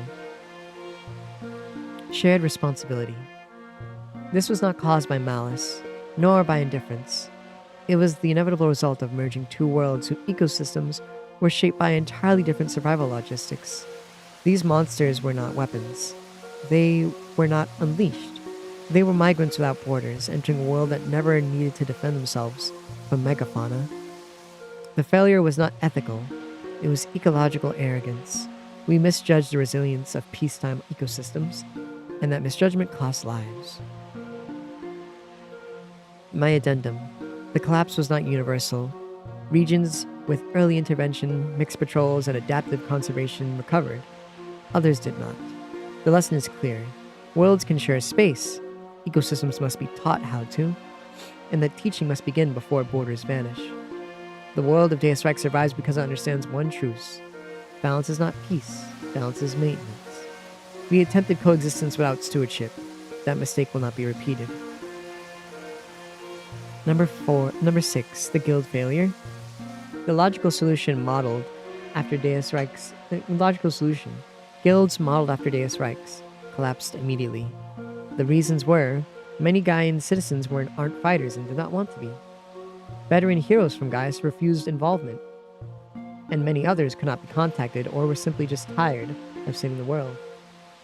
Even with Hank offering leadership and training, with Ore fielding complaints, no one answered the calls, and thus responsibility shifted upward to Gingaga and then to Deus Reich. Appendix 3, Failure on the Guild Initiative. It was naive to believe heroes could simply be asked to return to being weapons pointed at problems. Rad inspired people to live, not enlist. The proposition of the guild system modeled after Deus Reich's long-standing monster management institutions failed, not due to a lack of need, but due to the absence of participants. Below is a breakdown of Radicles' post-departure paths and socio-political reasons. Each declined or was unable to participate. The former companions of Radicles Amazians, status after Rad's departure from Gaius. Azavara, the exhausted mother, status non-combatant and civil aid leader. Reason for not participating, ethical refusal and care obligations. After the despot's defeat and Rad's disappearance, Azavara abandoned warfare entirely. Azavara made it clear that she would not raise children in a world where heroism meant dying young. The guilt to her was merely another grinder. Any return to combat would have unraveled everything she built. Eventually, she left to live out her days in the forest alone with her husband. Hank, the propane merchant. Status, retired monarch, civilian trade figure. Reason for not participating? Political neutrality and personal closure. Hank abandoned the throne willingly, entrusting rulership to his son. His post-monarch life centered on commerce, infrastructure stabilization, and advisory support to his son. Council assessment. Hank possessed the authority to legitimize the guild publicly. His refusal removed any chance of rapid civilian trust. Hank viewed the guild as a lost cause and stopped endorsing it. King Bobby, monster-loving monarch. Status, active sovereign. Reason for non-participation? Diplomatic risk and national stability. Bobby's reign depended on maintaining the fragile human-monster peace. Allowing a guild dominated by foreigners from Deus Reich would have been seen as Gingaga outsourcing security. Political reality. Any guild sanctioned by Bobby would immediately become a target for human supremacist factions. Instead, Bobby focused on legislative reform and joint councils. Hi, bruh. I'm reading my D&D epilogue from my group that I wrote. Polnareff, King of the Underground. Status, sovereign in the Monster Kingdom. Reason for non-participation? Philosophical opposition. Polnareff deeply believed in non-violence and cultural healing.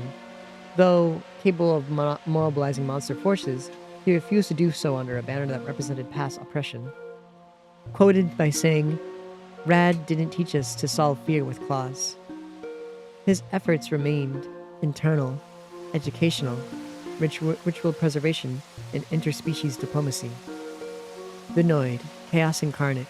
Status, active disruptive entity. Reason for non-participation, uncontrollable, and ideological incompatibility. The Noid was never a viable candidate. After Rad's disappearance, he actively pursued chaos as an identity, sabotaging authority wherever it formed. In any attempt to recruit him would have resulted in immediate destabilization. He eventually returned to the dorm room. He eventually returned to turn Rad's dorm room into a tourist spot where he would make money from world travelers.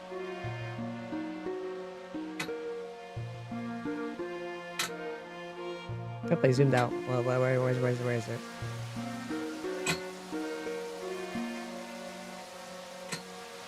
Threat assessment. Guild of structure would not survive the Noid's participation. Tofu, the performer extraordinaire, status, cultural figure, and traveling artist. Reason for non-participation, psychological avoidance, and grief. Tofu transformed her grief into music. Her influence spread rapidly, but her avoidance of the guild was emotional rather than political. Observer notes, she attended monster relief concerts. She never stayed long. Tofu associated structured heroism with loss and refused to return to it. Whizbang, the retired store owner, civilian mage, and research adjacent. Reason for non-participation, uncertainty and familial bonds. Whizbang remained tethered to Gaius through unresolved questions about Rad's fate. While capable of contributing magical expertise, he declined operational involvement. Medical Arcane Review. His emotional state suggested that joining the world would reopen unresolved trauma. He provided indirect assistance through item trade and information gathering. Number 7. Political retaliation from Gaius. The response from Gaius was not unified, nor was it purely hostile. It was afraid, fractured along regional and ideological lines, and struggling to adapt to a crisis it did not cause but could not ignore. Initial demands. From national councils, trade coalitions, and regional authorities came a wave of proposals that overwhelmed our small world. Some measured, others panicked, with the requests for financial compensation to stabilize damaged regions, taking advantage of our large gold reserves, joint deployment of Deus Reich specials to assist with monster containment, draining our numbers even more, temporary reassignment of blades and driver-capable units as rapid response assets, and formal guarantees that future ecological breaches would be prevented. Only minority escalated to ultimatums, and threats of war were voiced but rarely endorsed. The underlying tension. Despite widespread progress toward equality, remnants of old cosmos-aligned ideology resurfaced under the pressure given new ground by the ecological incidents. A small but vocal human minority framed the crisis as Deus Reich exporting its problems.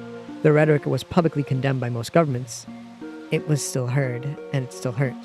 When I raised concerns to the Queen regarding the disproportionate expectations placed on Deus Reich, she responded plainly to the unified leaders of Gaius, dismissing her concerns of racism, by telling them that their minority was half of her entire world.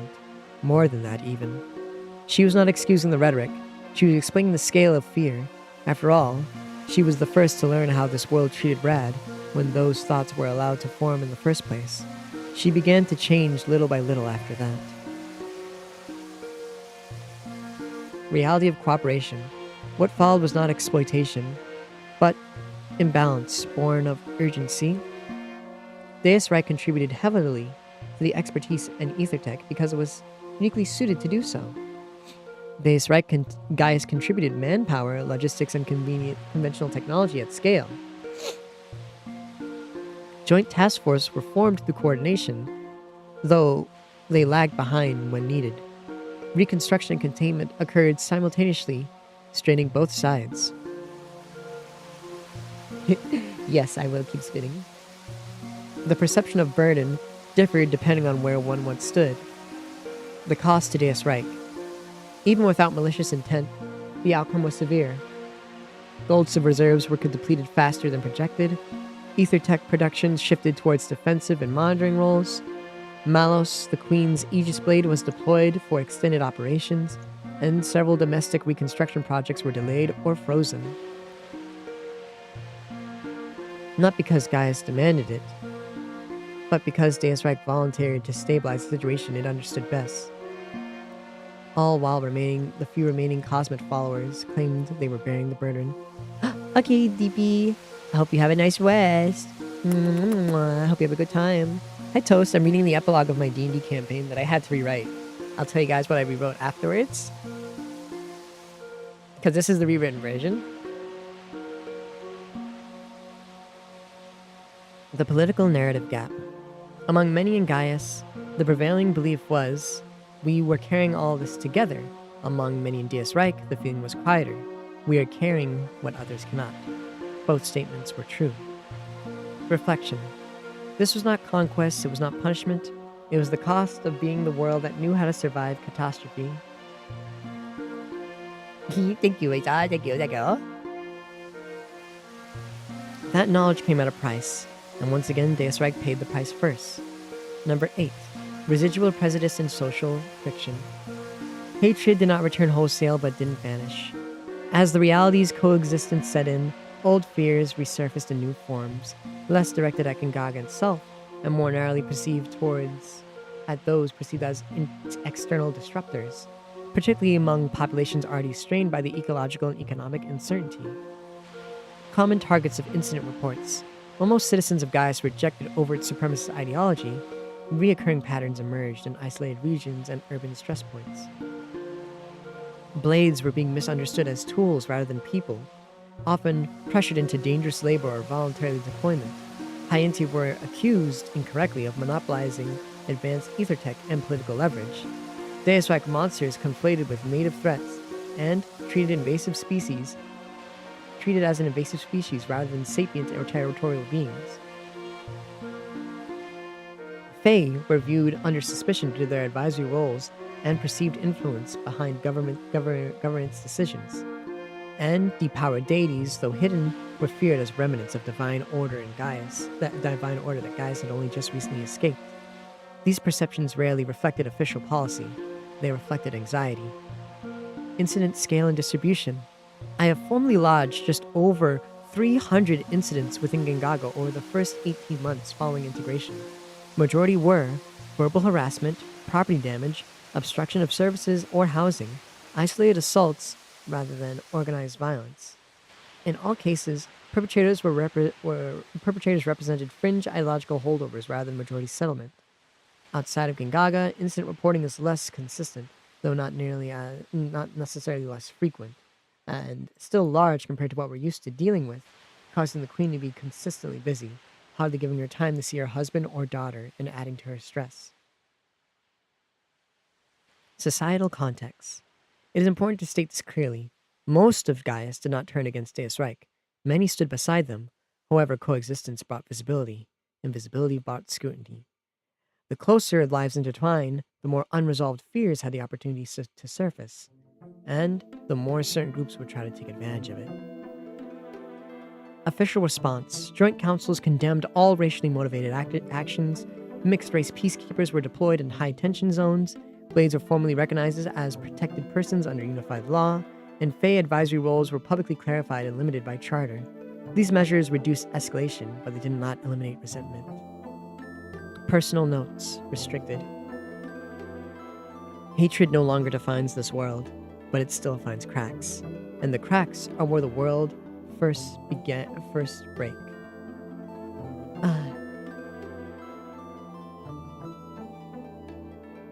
Number 9. Structural incompatibilities between worlds. The failure points of integration did not arise from malice. They arose from mismatch. Deus Reich, smaller population of only a few 100,000, accustomed to high individual impact, high magical literacy with ether tech normalized across classes, cooperative survival culture shaped by recurring and existential threats, guild-based crisis response, flexible and locally empowered, broad acceptance of non-human and biological life, including blades, constructs, and monsters. Gaius, vast population of nearly 24 billion, requiring slower, careful, and bureaucratic adaptation. Stronger technological tradition, rapidly advancing post-liberation. Reforming social doctrine, transitioning away from human supremacy but still centralized. National and regional institutions favoring staying forces and ad hoc response. Moral frameworks historically human-centered, now in active revision for the remainder of the population. Points of friction. Speed versus scale. Deus Reich solves crisis quickly because it must. Gaius solves crisis slowly because it covers billions. Flexibility versus stability. Guild systems adapt overnight. Nations in Gaius require consensus, charters, and funding. Personhood versus policy. Deus Reich recognizes beings first. Gaius codifies recognition through law, after debate to ensure that people in general and groups are protected from how the world once was. In conclusion, integration was never a question of whether coexistence was possible. It was a question of how much strain each system could endure while learning to move at the other's pace, and which world would be asked to slow down or bleed. 10. Personal addendum. I was trained to build systems. I was not trained to stabilize a miracle. Rad believed unity would inspire growth, and in many ways he was right. Gaius did change profoundly. Old doctrines shattered, cosmos worship withered, and entire generations chose coexistence over cruelty. But unity does not erase history, it reopens it. What remained after Rad's journey was not hatred so much as inertia. Old fears, old habits, and institutions learning how to breathe without oppression as their spine. Deus Reich entered that moment as both an ally and a mirror. In helping, we forced Gaius to confront what it still carried, and in doing so, we absorbed the strain meant for two worlds. I believed I could quantify the damage, that enough councils, enough framework, enough safeguards would be sufficient. I was wrong. If Rad returns, he will not find a world at peace. He will find a world still standing because it chose to stand. But it stands on borrowed bones. Status moving forward. Ecosystem stabilization. Partially stabilized. Major habitats have been secured through joint Deus Reich and Gaius efforts, though invasive apex species and hybridization events remain under active monitoring. Political balance. Fragile but functional. Most stations recognize the Unified Council's legitimacy in practice, if not always in rhetoric. Disputes now center on jurisdiction rather than ideology. Deus Reich reconstruction. Delayed but not abandoned. Core population centers are restored. Peripheral regions and exploratory efforts remain suspended due to ongoing interworld obligations. Racial equality outside of Gingaga largely normalized. Open supremacist ideology persists with a shrinking but vocal minority, primarily isolated due to rural regions and former cosmos enclaves. Council authority strained yet intact. The authority is routinely challenged, but compliance is maintained through precedent and shared dependency, and the lack of viable alternatives. And that is the current status. So there's a lot more longer, but I won't read that right now. But yeah, that is the status of my two worlds. Unified at peace, but with a lot of stress.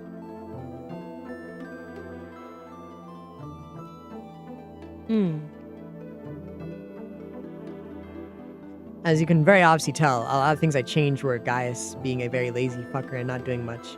From the very clear differences of the word making it sound like Gaius was still shit. But there's always just like a simple word at the end that said, yeah, actually Gaius did do work though. Gaius did do work. Gaius did do this. Despite that, Gaius did do this. Anytime you heard me say Gaius did do this, it was not there originally and I had to put it in. Yeah, that is the story of my two D&D worlds.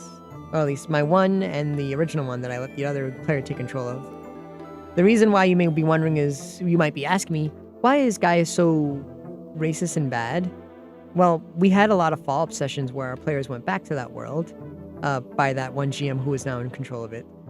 And every time he showed it, he played up the racism a lot for jokes. That had an adverse effect of the players only thinking the world was still extremely racist. And that people coexist, and there was no, you couldn't legally own slaves anymore, but, obviously like how you could say America is, there was still a lot of people professing racism is how we saw it. We saw the world had freedom, the world had civil rights and stuff like that, but we saw there were still a good ton of racist people because he only showed us them. And when we asked him about it, he said, no, it was just a small minority, it was a joke. And I said, you're not showing any good sides of the place, so people are only going to think it that way. And when I asked them later to write this document, the majority of the players, said that, they still think the world is racist, so I wrote it on that opinion alone. And then when I showed it to him, he got very mad that the players still thought it was racist, even though I told him he had to write something better and more satisfying for the players to believe the fact that the world wasn't racist when he constantly had racists showing up, racists reviving dead racist gods, and racists starting a war. And at the same time wanted us to believe that the racists were not in any way whatsoever powerful or had any sway, when the racists had Santa Claus on their side. So it was a big disparity that I was trying to explain to him. A lot of people weren't buying because it sounded very nonsensical and bullshit. I also had to change the fact that, yeah, he randomly made the racists have Santa Claus on their side and he was planning to like revive the dead god. He was trying very much to try and tell us that this group of racists were a joke and embarrassment and they weren't anything serious. Yet at the same time, every time we saw those racists again, they were able to get the Santa's entire, like, they were able to get the racist Santa of that world on their side. And they were able to revive a dead god and start crawling through the multiverse and, you know, start a war and banish everyone who was not originally from the world back to their own dimension. And desperately want us to believe that, those people were not a threat. And I don't understand how you expect us to believe that. So there was that. The whole thing about the guilds not being made and the whole maintaining of the ecosystem. I assumed it was okay because I was curious and like, oh, there's no... Because at one point he pretty much... So this is the most controversial thing. So he took all of our characters from the original game and he nerfed all of us down to level 10 after the end of our campaign. And all of us questioned and said, why did you do that to us? And he said, oh, you guys didn't do anything for the 5 years. It's been so peaceful. You guys haven't done anything. And I asked, what about the monsters from my world that were coming in and all the stuff that needs to be maintained? Like, you know, for people to regain their rights around the rest of the world, maintain the monster population, the guilds to help people when they've been busy doing that so they could keep their levels. Because that's what I've been doing for the characters in my campaign when it ended. I let everyone keep their levels because I said, oh yeah, you guys have still obviously been doing work because there's still a lot to do even though we've got peace. We still got to rebuild things. We still got to manage monsters, etc. And I said, since the monsters are in your world, wouldn't we do that now? And he said, no, why would we have to? And I questioned and I explained to him why that a Devil Joe, because I filled up my world's bestiary with a lot of Monster Hunter tier monsters. And I said, a Devil Joe is not going to be friendly and would require obviously someone to maintain it. And he didn't see that as a real reason to deal with. Even though I kept asking him and saying that it would be better to just say like, yeah, a guild exists. That you don't even have to name the people in the guild. The guild just exists, or to just say that the players were doing work there so they can keep their stuff. But he chose not to. So I wrote it originally saying, all right, guys didn't help at all with the monster issue because I asked him multiple times and asked him to change it, and he didn't want to. But then he got mad and said, guys wouldn't be lazy and do nothing. And I said, I asked you like 3 times and you said they were lazy and did nothing. You said, our player characters, you took, without asking any of the players any consent, you de-leveled all of the players and took away all their levels and said they weren't doing anything for the 10 years the campaign ended. And you also, whenever I asked, said they didn't maintain any monsters or any stuff like that. So of course they didn't. And Unity City, he kept trying to build Unity City up as a super advanced, futuristic city, and said that, you know, his world went through industrialization. Yeah, it was a little unfair. He didn't really think it through. It wasn't intentional. Like, chat, full disclosure, a lot of things he did, he was just not thinking at all. He did a lot of things not thinking at all of the repercussions in any way whatsoever. He did not think that there was anything wrong with it. He just thought it was fine. He didn't ask for anything and didn't think at all that it would be an issue because he didn't think at all ahead or really thought critically. He just thought to make a story so that it could be convenient for him, which is something he probably shouldn't have done, and he should have at least asked the players permission for, like I do whenever I do huge sweeping things like this. But yeah, another thing was with Unity City. He said his world got a huge technological boon at the end of the campaign just so he could just put futuristic stuff like he wanted, like modern day stuff like cars and planes and stuff, without any real reason, just so he could say he had it. Yeah, it was Thoughtless. Yeah, Thoughtless is more right. But yeah, he pretty much said, yeah, we had a technological boom. When I asked him to explain that, he never really ever did, so we don't know what that technological boon is, which is very confusing. So because I couldn't understand what his thing was, and the only thing I had to go off of was, oh, we have planes and airships and cars now. I said, okay, I'm just assuming their technological boon was just bringing them to modern day America technology, which is still not as advanced as the Hyentia, who had like magic tech pretty much, with flying machines, robots, and androids and stuff like that, and a bunch of other sci-fi like stuff. Like they weren't like futuristic, but they were like magical futuristic, like a advanced magical race. So they were definitely more advanced than modern day America. is what I would say. Like, they weren't building space stations, but they were still smart. It was very lazy world building. But yeah, he got very mad when I said Deus Reich took on most of the effort because he didn't actually have the technology and he didn't explain it, so I had to rewrite that too. He got mad about me saying there wasn't any police in the city because he had like a bunch of super strong super bosses walk through the city and not get stopped by any police force at all. And I said there were no guards, and he got mad, even though he showed us no guards, so I had to write in that there were guards. But yeah, he bit off a lot more than he could chews. Yeah, no, he didn't mess up. I explained to him multiple times before I wrote this document so that he could change it and, you know, make it more concise, but he never did. And he just got very angry. He was just like, oh, I said multiple times it's not like this. I'm like, you can say it as much as you want, but the players don't know anything and you're not showing anything. And when anyone asks you, you don't give us an answer. Like, he never gave us an answer on what the technological boom was, despite just seeing it happen just so you can have cars. He never told us who managed the monsters, even though I asked him, saying that it was a problem that someone needs to manage those dangerous monsters and creatures so that their ecosystems don't get screwed over. He never bothered to do that. He downplayed the racism despite saying 20% of 24 billion because he doesn't know what math actually is and didn't know that 20% of 24 billion is still a billion people. Like, it's around getting to 8 billion people, which is a lot for a world that is only 100,000. He randomly increased his Earth's size by he randomly increased the size of his world by 3 times the size of Earth, which just gave him a whole bunch of extra stuff to deal with for no reason. Pretty much he bit off a lot more than he could chew because I was the one in charge of that campaign originally, and he asked me, hey, can I trying to draw faces and bodies recently and it makes me misery. How do you do it? It's hard. You gotta get used to it. Learning how to draw faces is very hard. I do have like a handout thing I usually look at that I got used to. But yeah, he asked me permission to take over that world. He said one day, like, hey, Sandy, can you give me permission to like run the old campaign and finish it, since we never really got to finish it? And I said, sure. And I thought we were just gonna finish it based off of what we assumed would happen. But instead he started filling it with a bunch of stuff to gas up his OC instead, and kind of forgot all the other players and pretty much turned it to a backstory of how great his OC turned out to be, instead of finishing the campaign that we originally, as you know, friends did with our original characters. It turned into a campaign about his character. There was going to be a whole section where for 30 days his character went on a journey alone and was attacked and fought, and then he would eventually have reunited with us, which really is not a good idea in retrospect that I didn't really think of until now. But yeah, he did all that. He wanted to make that world as well the center of like all of our connected campaigns, because I think it was mainly his idea to like start making the worlds connected. Like, it was always an idea to like say like, yeah, we're just gonna reuse our characters so and so, like his character every time, and have him travel worlds. But we didn't really have a big idea of connecting all the worlds together, you know, into one huge singular campaign.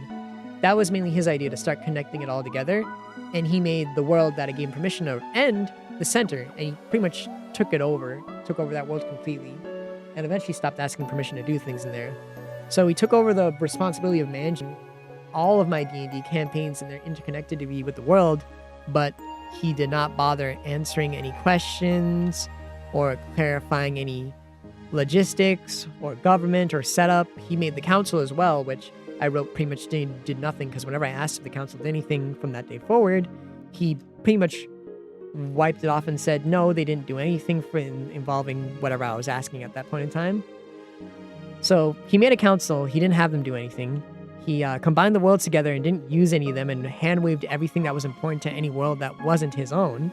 And it's like, look, if you're going to take in all my worlds and all my D&Ds at the end when I finish them, the least you could do is keep the integral parts of their things, like, mattering. You can at least keep it so that the parts of the world that were integral, like the monsters, the guild system from our campaign that we love so much that we actually finish, matter, instead of only your made-up stuff that you made up only for this campaign that you've never finished. He never finished it, by the way. He never finished this one. This was the one he said he wanted to finish. He never finished. He made like 11 more other campaigns before ever finishing this one, and this one still isn't done, and now I have to finish it again. So I'm once again responsible for finishing his campaign and finishing up on all like the 15 extra plot threads he introduced that he didn't finish or really make go anywhere. So I have to like rewrite all of it. Honestly, I have a list of what his original bullet points were of what was supposed to happen. During the whole time we played, ever since he started up again, we have not even gotten to the first bullet point. We have not. We have not gotten to the first bullet point at all on the original list he gave me, because I'm pretty sure he changed the plot again, and I don't know what the new plot was supposed to be, but from the original list of bullet points, we have never gotten to bullet point 1 in the time that we had played from him restarting it, and we didn't really play it long.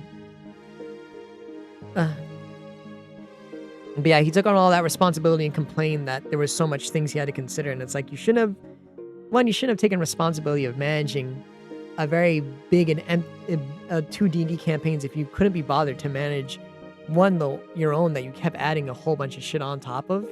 That was originally very simple, that I only gave you partial permission to just write for. And then my own, which you completely ignored any questions or concerns when it came to how you were managing my world. You shouldn't have taken on that permission, because he was saying, oh, I'm getting so stressed after having to deal with all this stuff. I'm like, you shouldn't have taken that permission. It's just D&D, and if you can't write confidently or remember plot points, you shouldn't have taken the responsibility of managing 11 campaigns. I mean, that's only if you have a bad GM, Moth. Like, I can manage all these worlds, because, like, you just read the thing I wrote, and you guys have heard everything else I've written. I'm pretty good at managing all of our campaigns, because I keep everything in mind, and I keep things simple so that we can follow it.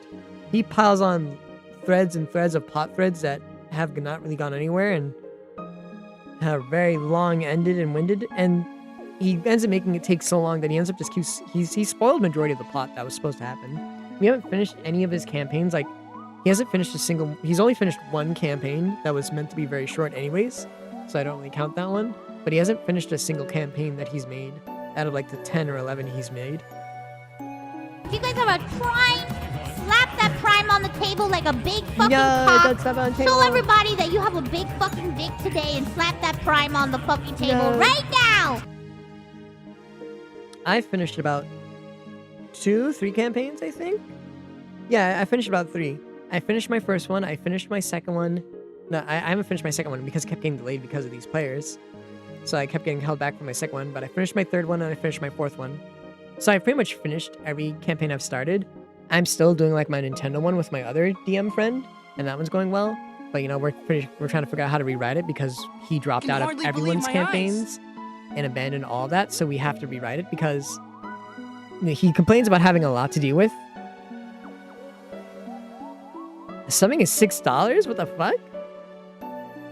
But yeah, right now the 2 campaigns I haven't finished is because I have to like work everything around on like how I'm going to go about the plot now, because he made himself the main character of like pretty much those campaigns.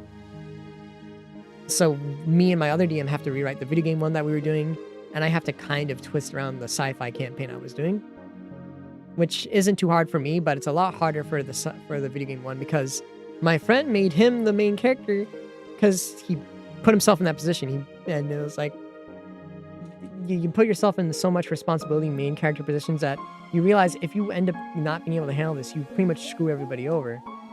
But he didn't really see anything wrong with it at the time.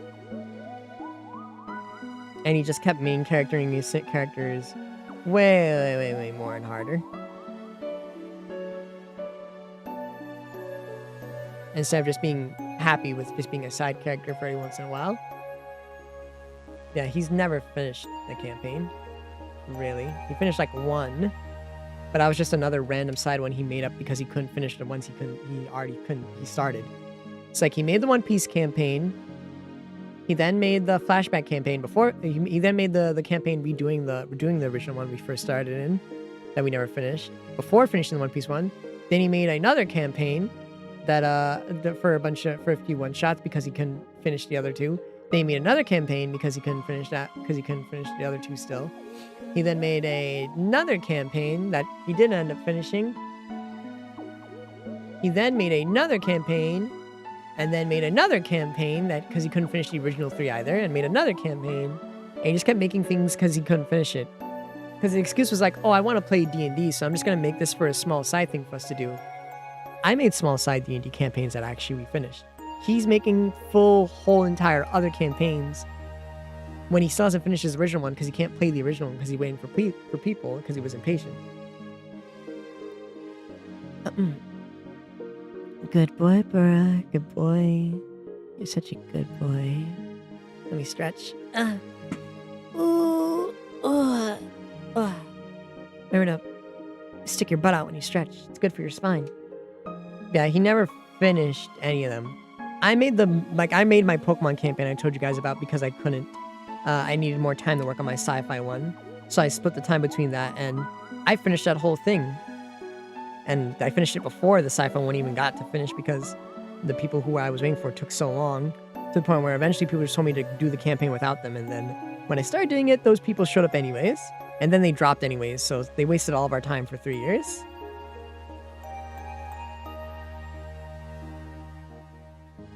You're welcome. But yeah, it was pretty much thoughtlessness. He didn't take into consideration the other worlds and other people's characters, and he got very obsessed with making his character the main character and star of all the campaigns. And then just dropped anyways, because he was so stressed out about the responsibility of being the main star of all the campaigns. And it's like, if you were so worried and you couldn't handle the stress of just your character making a simple mistake, you shouldn't have made your character the main character of all the campaigns. Of the connected campaign world. You shouldn't have done that. You should have been content with being a group effort instead of writing your character as a character besmirched by fate, but a character chosen by fate, and a character erased from the world, and a character has no other copies, but a character is chosen to do the best things ever. You shouldn't have made your character fill the void of 5 different characters. Because his character was a character who was besmirched by fate and was destined to die, yet somehow also is a character chosen by fate and meant to live forever, and meant to live almost forever and do something amazing, even though fate banished him and he was supposed to die in every universe. So, can't be both. Fate can't be doing both of those things to you. It was very, as a lot of people had said eventually, is that his character got very Mary Sue-y. Which is unfortunate because I like the character, but he did start writing it to be a very unlikable guy. Because like during our One Piece session, like I told you guys a few days ago, he had the character show up during the One Piece session, do the Alabasta arc, and fight Crocodile instead of the actual players of that session. Because he was the GM, so he brought his OC from another campaign. He put him into One Piece. He took only a small set of people who he felt he could control more to do the Alabasta arc, and then soloed the Alabasta boss by himself, instead of letting any players who were actually the One Piece players and the actual players of the campaign fight the actual character who was the main boss of the end of their arc.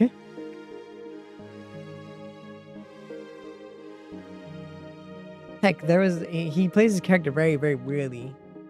His character is very defeatist, despite quote-unquote being a character to inspire hope and making sure that no one gives up. Because he would brag to other characters being like, oh, I'm not like you, I'll never give up. I'll do way better than you. And he'll brag saying that he'll never give up and always do stuff like that.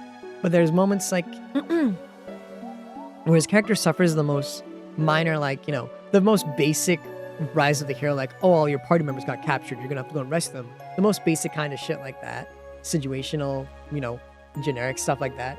And his character would be, despite having, like, say, for example, his character had the Aegis Sword, he had the Master Sword, he had Excalibur, he had the 7 Chaos Emeralds, and he had an adapting super robot. And he just said, oh, there's nothing I can do. And he had the Knights of the Round Table by his side. And 5 Great Dragons to go back and save his friends. Pretty much an obvious slam dunk. His response, oh, I don't know what to do. I should just give up. It's pointless. Everything's horrible. It's like, you're so inconsiderate and ungrateful. Because he was so dedicated to having the story play out in a certain way for his character that he ignored all extremely reasonable outlets just so he can justify his character reading a note that was in his pocket to change his mind instead.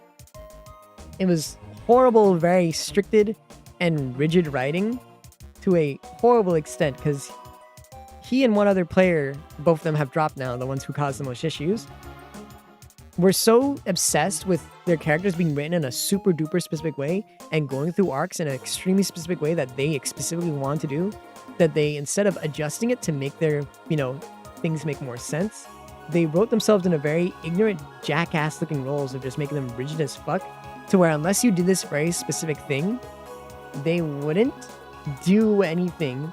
They wouldn't recover from any rut unless you did this very specific thing. So, hey, you got your wife back. Hey, you got your daughter back. Hey, you got all the gems that your friends have been searching for years back. And your grandfather and grandmother have blessed you with a great duty because they believe you can do this. I'm sad. I'm going to wait. I'm not going to believe any of this, and it's not going to make me happy until I read this note from my dead friend in which he says I'm a hero.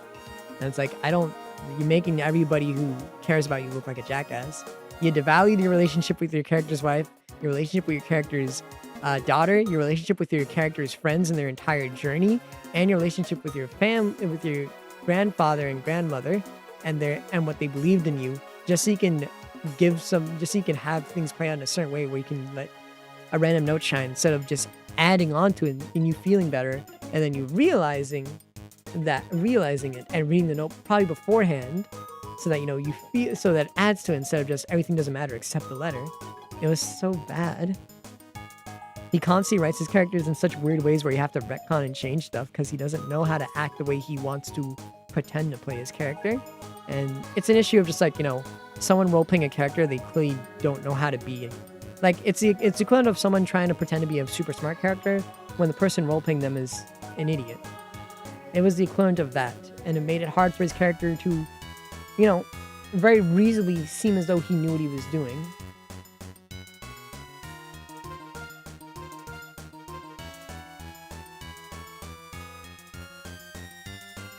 And it caused a litany of trouble. But yeah, those two players drop. I'm rewriting the One Piece campaign to fix the Alabasta nonsense, because that was very scummy to just come in and say my OC beats it for the players instead, and I play by myself as the GM. And also, the whole thing with the original campaign never getting ended and him adding a whole bunch of stuff to it that never went anywhere. So I have to finish all those. I'm doing the One Piece one first and just redoing one arc so that we can end there and then move on to the original campaign and finish that. Because right now, the second player who left didn't really cause much issue. She claimed that she had copyright to all of her characters for some reason. Keep in mind, we're all supposed to be friends, and she's threatening us with copyright lawsuits, pretty much, and intellectual property laws, if we continue to play the game with her characters in the background as NPCs. Reminder, we're all friends, and she's trying to quote-unquote be nice to us, and she's throwing copyright and intellectual property laws at us. Yes. She came out and threw intellectual and copyright property laws at us. We're friends playing a game together. I just want that to be clarified. And she came through the copyright law at us, and it's like, you're not acting like a friend. You're acting like a dick. You're acting like Disney. You're literally the equivalent of Disney taking Spider-Man off of a child's grave right now. You're just being very tone deaf and insensitive.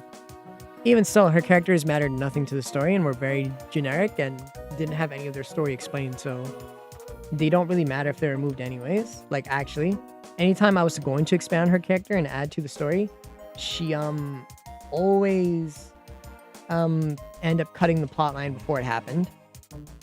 And then she would go and cry to players and say that Sandy's ignoring my plot thread even though she canceled it herself. Which caused a lot of we lost 8 players because of her and him.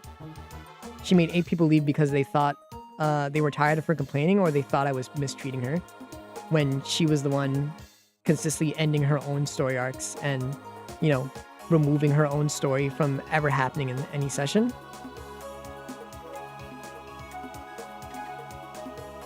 And when I called her out on it, she pretended she didn't know what I was talking about. Even though every single, I have at least 4 people who came to me directly and said, yeah, it was because of her.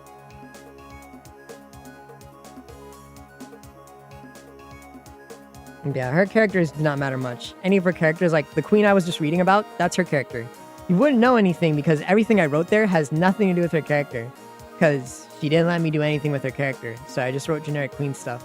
And I just wrote a lore reason for why her character was busy and why we never did anything with it, because I couldn't do anything with it. So I just made up a lore reason of just that she has those responsibilities now as queen.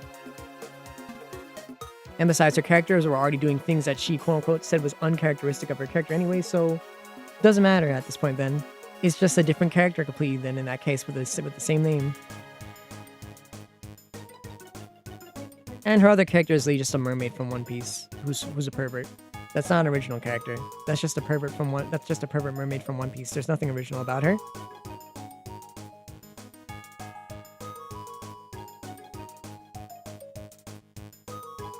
Oh no, I'm fine. I got you. Like I said, they did this for like 6 years. I don't really care. I had clarified to majority of my players, the ones who were left, and they realized like, yeah, these guys are toxic and ridiculous, and I've been mixing up. The ones, like 4 of them left our friend group, but the other 4 that stayed pretty much already knew that she was saying bullshit, which is why they stopped playing to begin with. And some of them still ask me about their characters to this day, and what are they doing, and if their plot threads are still being fulfilled.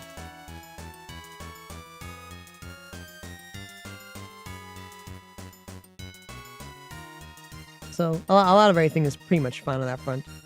I did lose one of my best friends because of her, because she bought into her whole thing of like, oh, you're abusing her. I'm like, I'm not. It's a game. I don't know why she's crying to you about not being able to talk to a blue-haired anime boy and decide to ruin our friendship over that. Like, it was that bad. Like, she would legitimately consistently go to people and try to ruin our friendship and harass them over just, you know, me not letting her talk to a blue-haired anime boy of my OC, even though I would ask before and be like, hey, can we hurry these sessions up? I'm very busy and I have a lot to do, and we're holding back a lot of other D&D campaigns by complete accident, so we kind of have to move on ahead. And she would nod her head and vocally agree with me. And then she would complain immediately to someone in DM saying like, oh, he's rushing me ahead, I didn't get to do anything. It's like, relay asked, can you rush ahead and do anything? Thank you, Longcat. I'm glad this is turning out well. I'm trying to figure out how much I should shade it though. On like the lower head, on like the lower side. I'm just talking about my D&Ds, but yeah, that's my D&D world right now. I'm totally willing to let anyone play in these worlds at this point now, because, you know, I would always tell anyone who asked me, like even sharing and whatnot, that no, I don't want you guys to play with me. It was because of those 2 players. I don't want them to harass my friends, because they harassed one of my friends to leaving and just not playing at all. She literally bullied him to leaving. So like, I didn't want to bring more people into my group who were going to get bullied by those people. Because, I mean, she had a chokehold over the whole group, so I couldn't really tell her to leave. Which is bad on my part. My bad for letting her in and letting her gain a chokehold.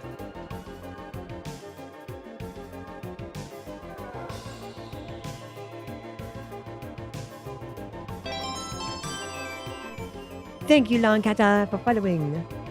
But yeah, now I'm more open to actually letting people play my D&D worlds. Anyone who wants to play, like any of my friends who read my sci-fi campaign or my fantasy campaign, the one I just read out for you right now, or my One Piece campaign, or even my Kingdom Hearts campaign now at this point, just totally free to do so, even as a one-off.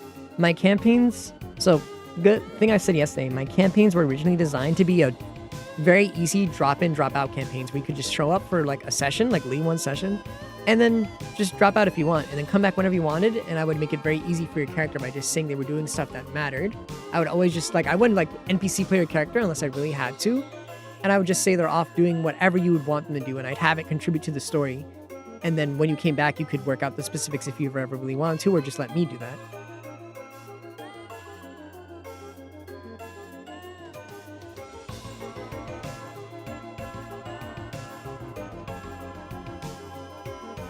Yeah, it's not hard to be a D&D player, especially like if you have no lore. If you have no lore, no idea for a character, that's literally the best player, because I will just give you story and you just pretty much get to go through a storybook I make up for you. That's what I do for like 2 of my friends, and they really, they enjoy it the most out of anybody. Because they're just like, oh, I don't know anything for a story, so I'll just let you write whatever you want, and I'll go along the ride with just the basics of my character, and it's been fun. But yeah, I don't like making long commitment D&Ds. Like, my D&D was made based off of what one of my artist friends did, because artists are busy and we also have a lot of work, so we can't really like get everyone to come in for, like, sessions all the time. So I designed it as a drop in, drop out, where everyone is free to move around and do as they want, and has the freedom to go wherever they want. So if anyone wanted to show up for one session and then can't come for next sessions because they're busy, I just say your character's out somewhere else doing something else, and you can come back whenever. And it's that easy. I literally had players who showed up for like 2 sessions at the beginning, and then at the end they came back later and still were able to play completely fine after like a year.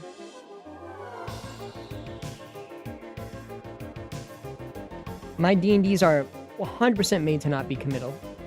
I do not like making overly long, complicated things. I'm left with that now, but I'm streamlining it so that it's easy to just to pick up and go, like a Sonic Adventure thing. Like, I do recaps at the beginning of every session in the style of like an anime or Sonic Adventure 2, where I just like play as a character and I explain what happened, everything before that session, and to now to just explain like a Dragon Ball episode. I give you a recap and tell you pretty much everything that's supposed to be important for this session that we're doing, just so that you guys can get recapped and know what you can do. I go out of my way to make my thing very easy because my players were very, very stupid, chat. I'm going to tell you right now. Any normal D&D player will feel babied by my campaigns. So you wouldn't be like overwhelmed with story, plot, or whatever. I made things very easy. I have dice that auto-calculate. I have like APIs that auto-damage, like auto-heals you, auto-deals damage, auto-tracks your status point, your status effects, auto-tracks your concentration, tracks your armor, other stuff. I have auto things for like everything. I have like auto rollers, I have auto save buttons, auto skill check buttons. I have micro buttons that appear to make everything easier. I streamline all your stuff. I have separations for your sheets. So easy.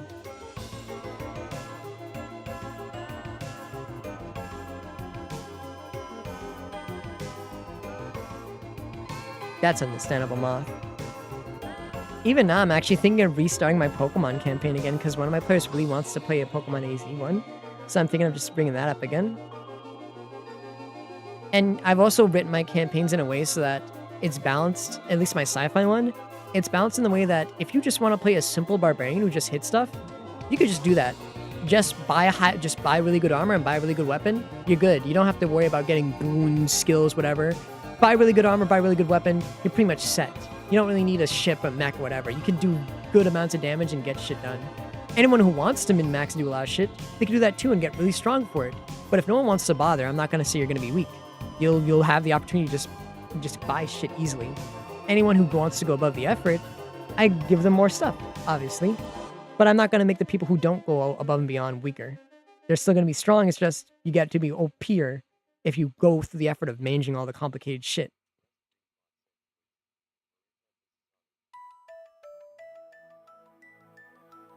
I mean, I am doing one. Like I told you, I have my sci-fi campaign that I just said.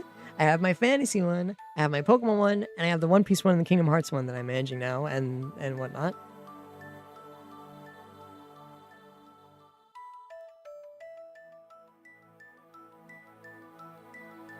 I've been doing a mecha campaign for about 5 years. It just was completely delayed by that one player girl, because she kept holding it back.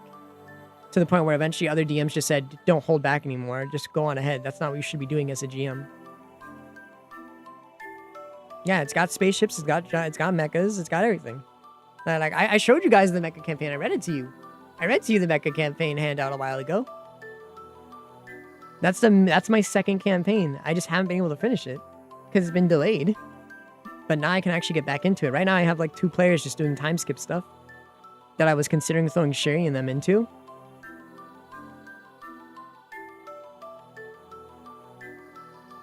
Well, too bad to be you, bruh. You should always be here for my lore. Let me see how my meat tastes.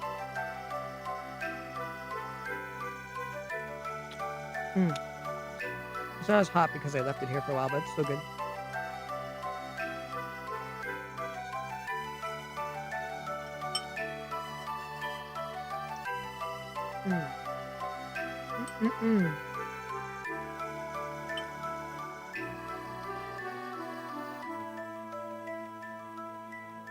Yeah, my D&Ds are really simple. They're not as complicated. I even make my sheets for my players because they're that lazy. I edit and I do their sheets for them. I have to write handouts for them because they don't take notes. I have to do their sheets for them because they're too lazy. I have to read things to them consistently because they're too lazy to read. I have to constantly do recaps because they don't bother to remember anything and they're too lazy.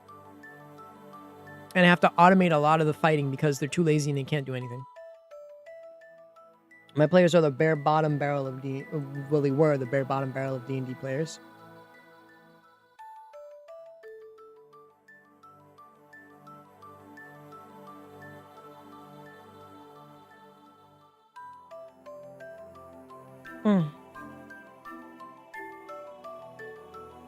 Alright, time for the hard part, the horns. Yeah, my campaigns aren't hard. I'm totally believing that if I ever need to, I can always just throw anyone in for like a session at this point. And just write you off however you want. A good writer knows how to manage his characters. Heck, if anything, it looks like Shuri has the same idea with how he's running his how he plans to run his 24/7 D&D thing. Which I'm sure will go well because he has actual proper normal people and real DMs compared to mine, which had people who didn't know anything about D&D, and then after a while just started to claim that their way was the right way and everyone else was wrong.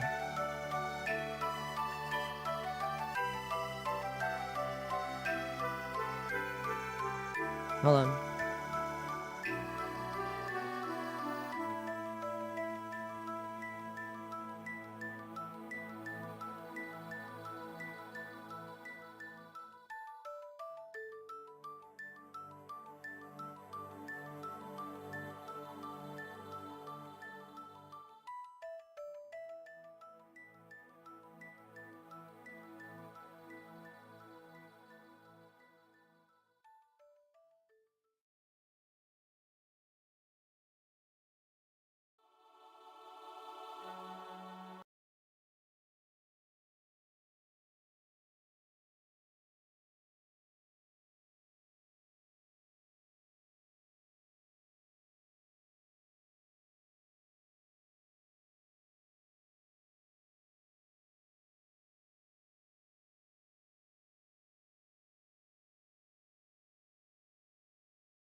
I'm back. I had to get up. Uh, uh, uh, uh. Oh, fuck, my glove was over there. I'm just gonna put on this one. I don't feel like rolling my chair back. Wait, why did my music stop?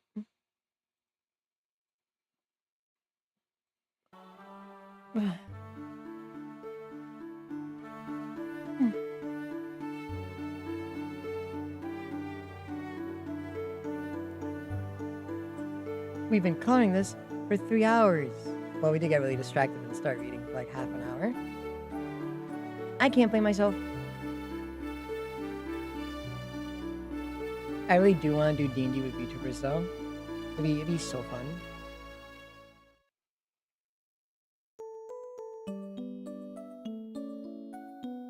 I know me and Fua have talked about it. I do wonder if we ever will do it though.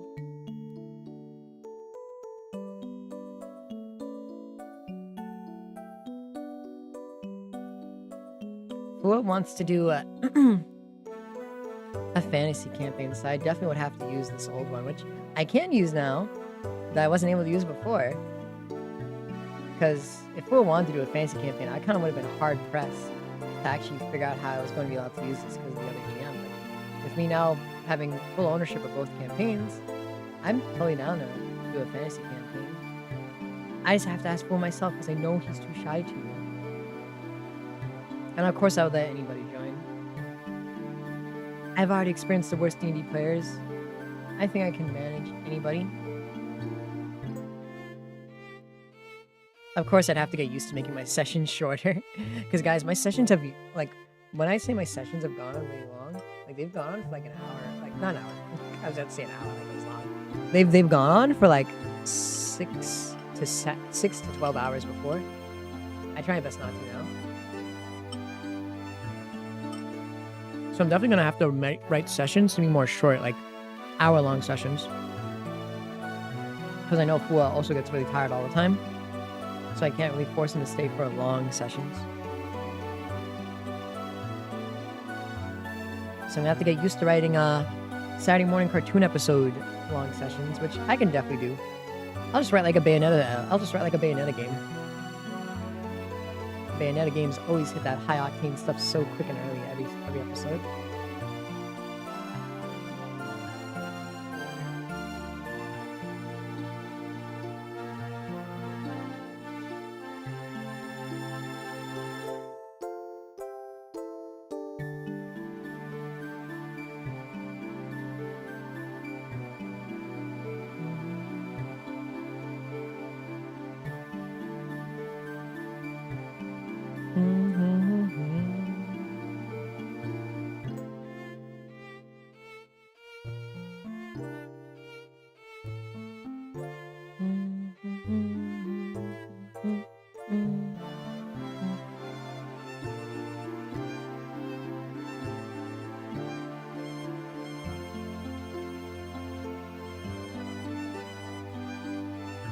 I forgot who else said would play with us if when I said I would play with Fua. I think it was me. I think Fua asked Packet. Kerr, I think, was interested at one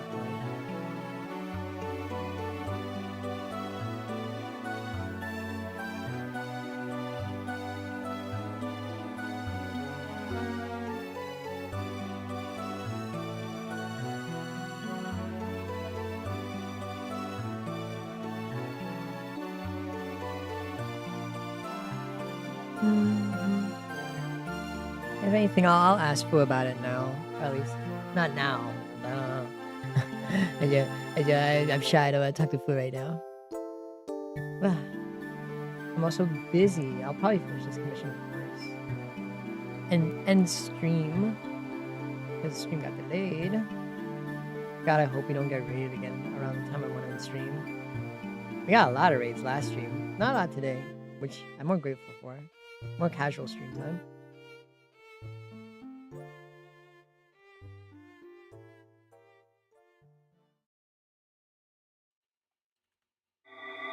And tomorrow we could play Okami, guys. After so long of me baiting you and being like, guys, Okami's happening, and then just for me to be like, sorry, nope, Metroid. Time to play Metroid for days in a row and never touch Okami again.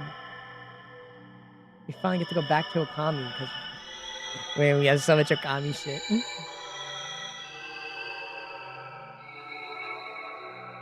Yeah, I think I'll start asking around for people who want to play a small one-off session. I'll see who has time to. I'll definitely have to see what day one's available. If anything, it might be Fridays. I'll probably try to ask Fua. Maybe Fua can just get it together for me, and I'll just be the GM.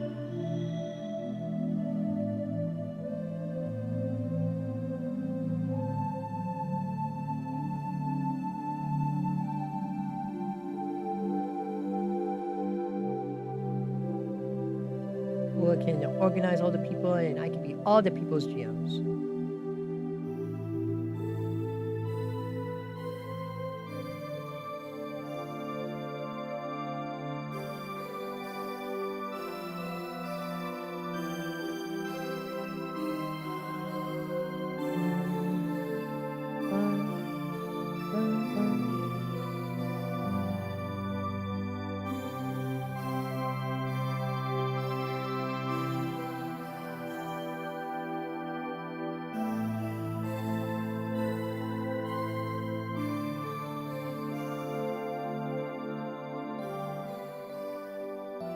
Actually, I shouldn't ask Fu to organize it. I know Fu is very bad at telling people dates.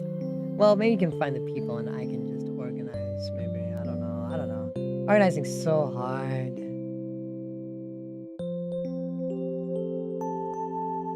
Maybe when I bring it up to Shui. I don't know. I have to see.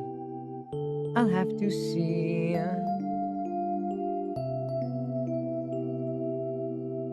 Maybe I can just make Puff do it for me.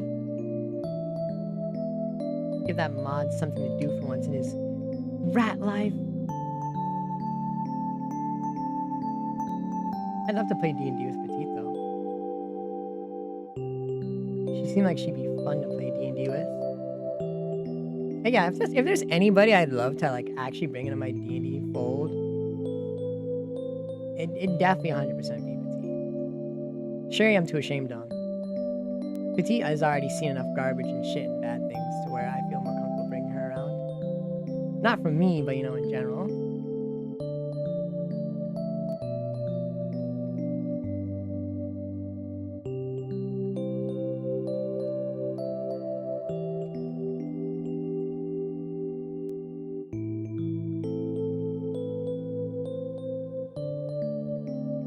But she's a grandma.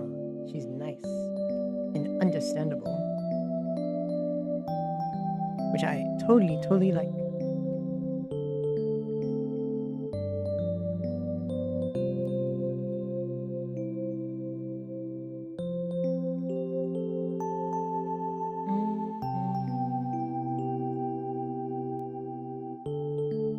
I don't know if these glow, but they don't really seem to have much shading, so I might as well make them glow a bit.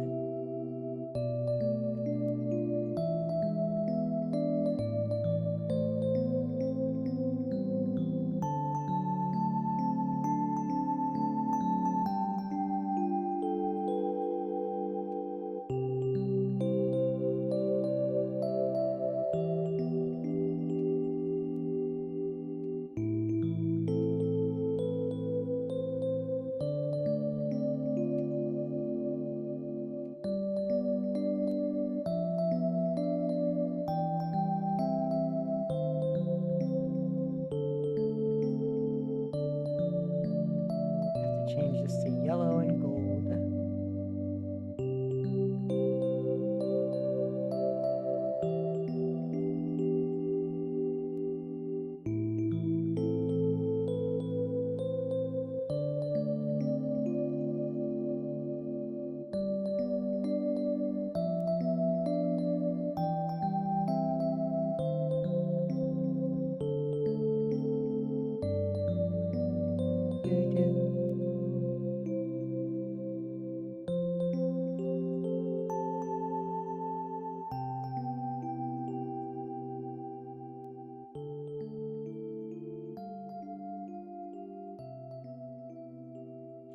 Up.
He's gonna be a bitch and a half to do a level up.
Where's my blush? It is.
Bum bum bum bum bum bum.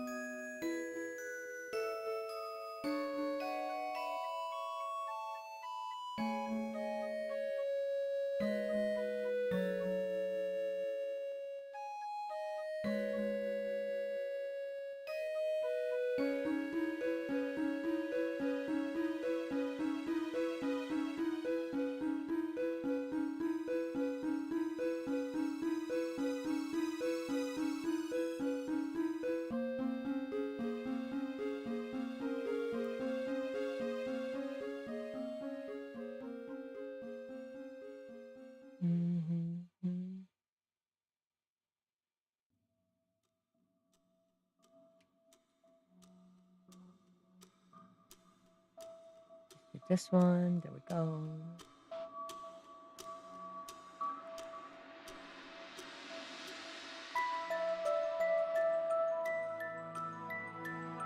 Just had a bunch of highlights on his wonderfully long flowing hair.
That one.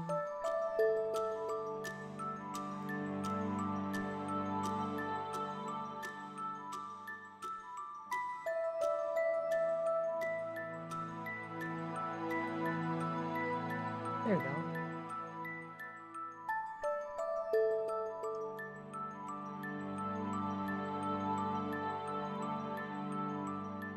Let me see if this works the way I think it does. It does work the way I think it does.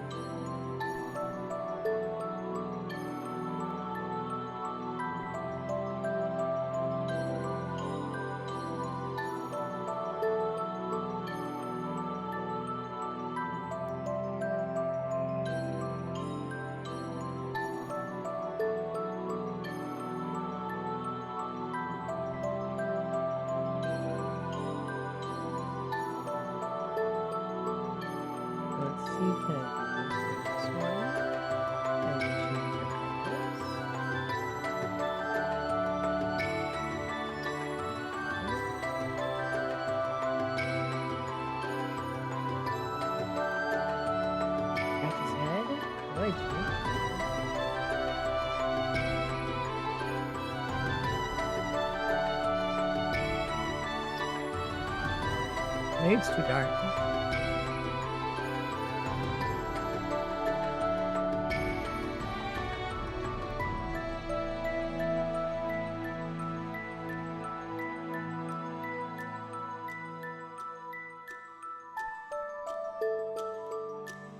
Yeah, it was just too dark.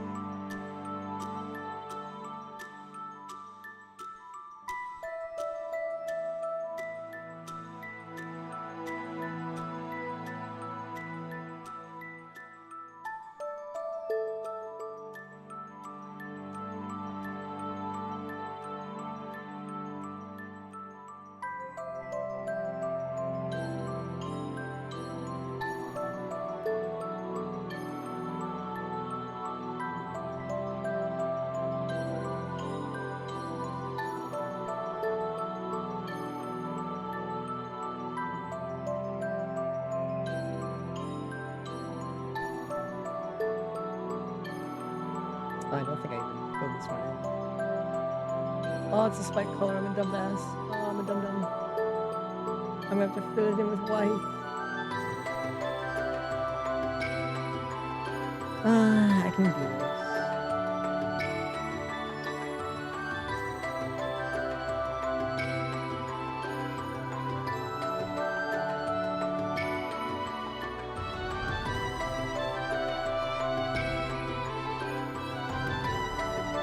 What's my Twitch?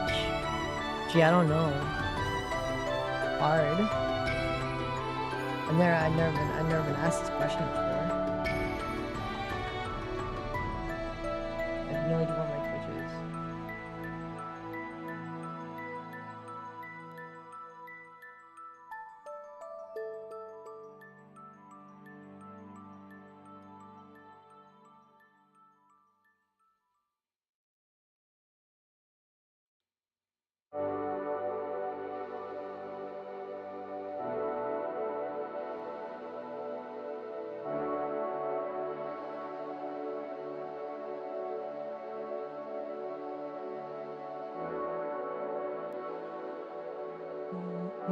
$100,000.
It's part of his life.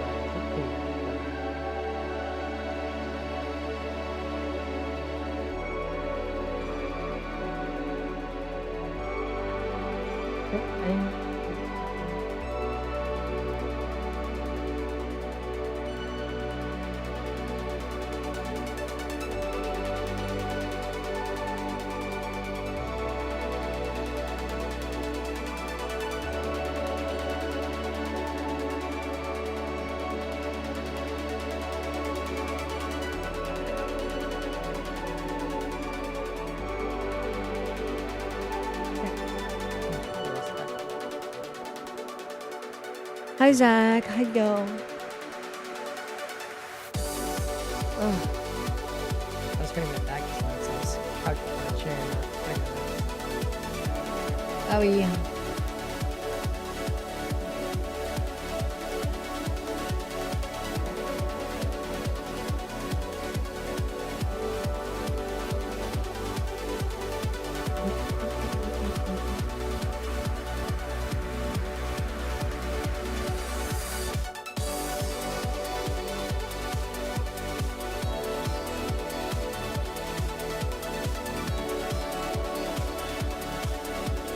That's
this one a bit.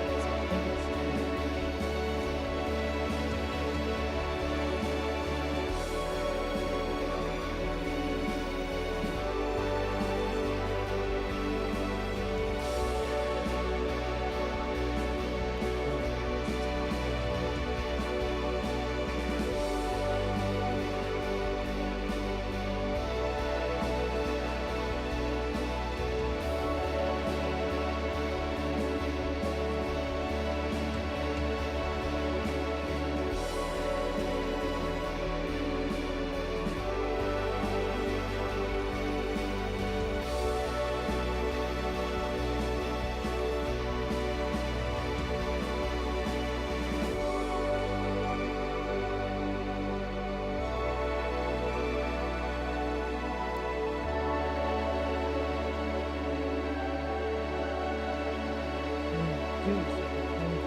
hello.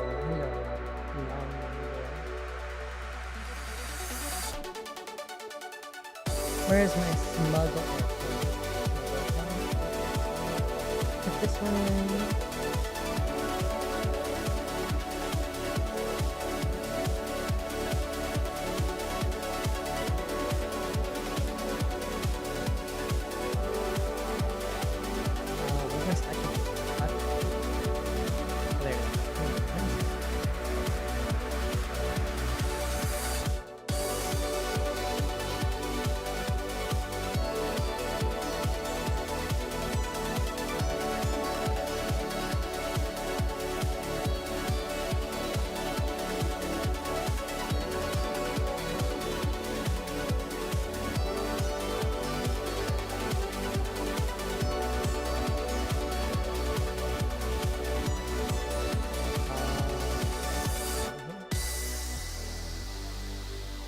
I didn't select the whole thing.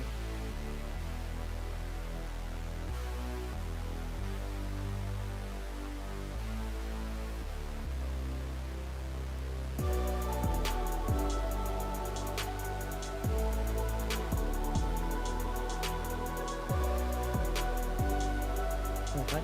Oh, transparent. I was like, why isn't it working?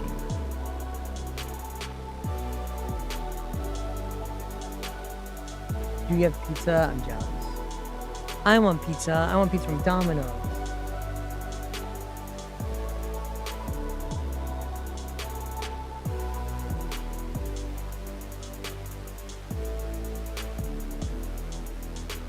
I want some stuffed crab brewing now. Good thing I'm ending soon after this so I can eat.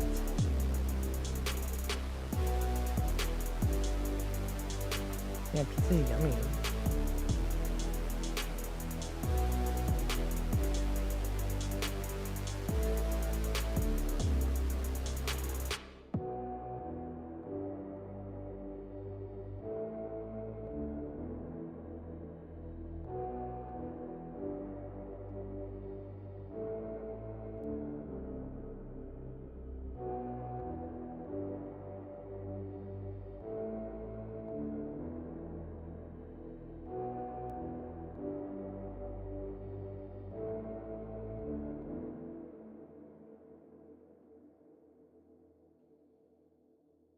I should probably draw his, like, black hand things on the side. He probably would like that.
saturate a bit more.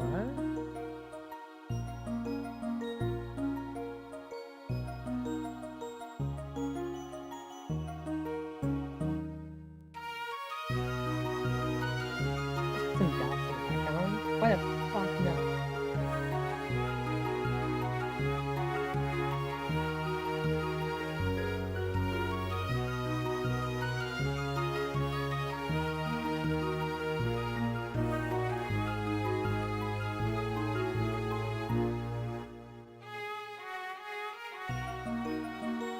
Wait, do I have to actually drop this? I'm dumb.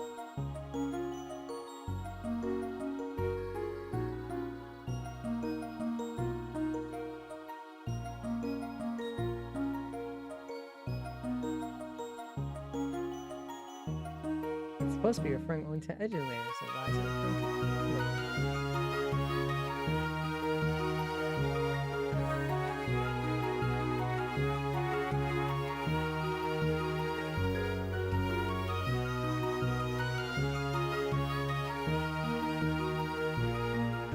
Yeah, that won't work. Where's my pattern?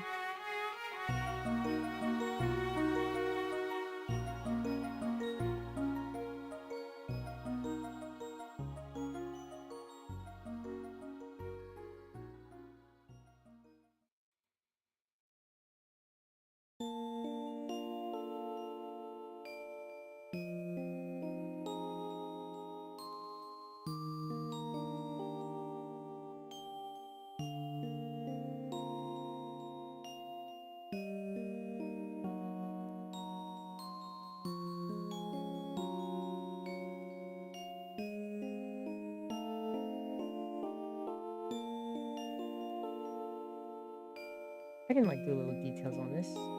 Why not?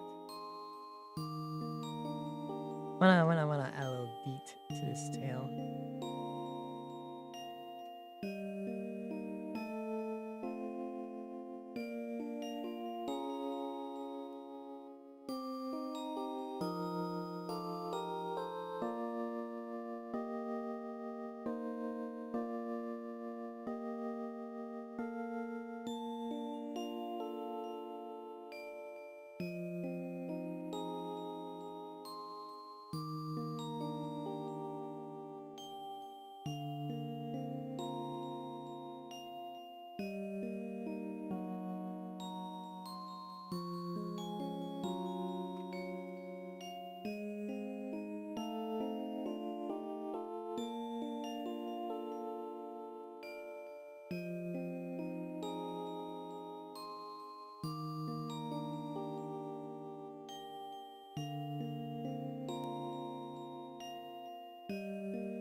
My fucking music pause.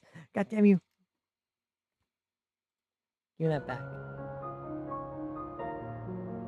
What type of pizza you got, Zach? What toppings? I know I probably shouldn't be asking because I'm gonna get hungrier, but what?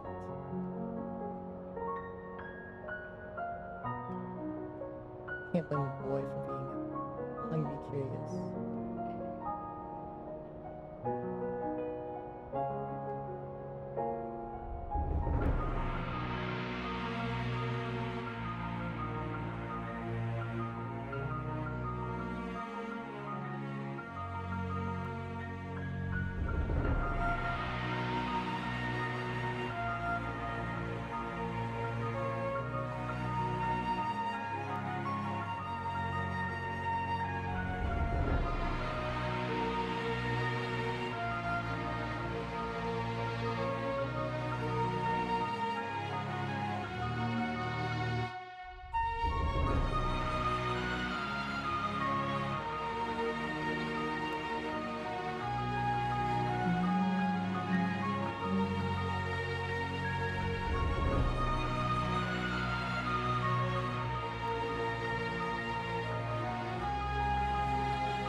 so much love for this.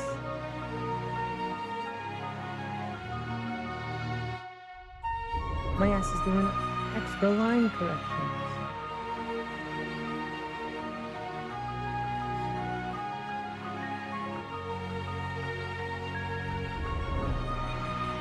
Maybe I should have this blow. I think it looked terrific blue.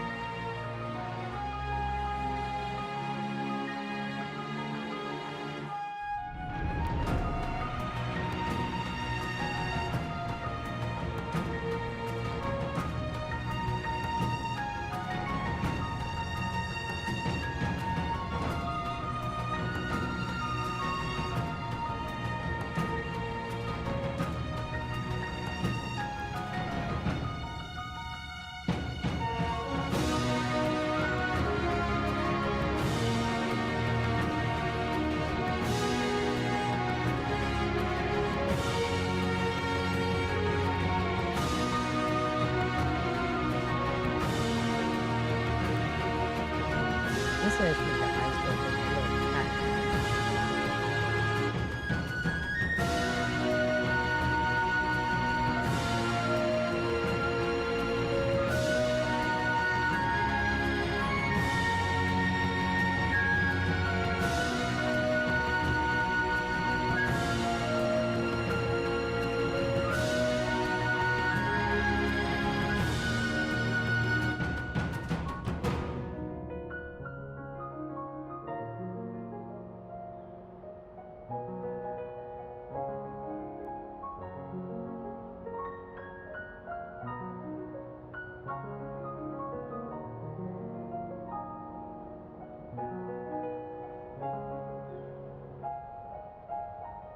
Okay, now I say it's done. I locked in 3.5 hours on coloring, but it was fun to color.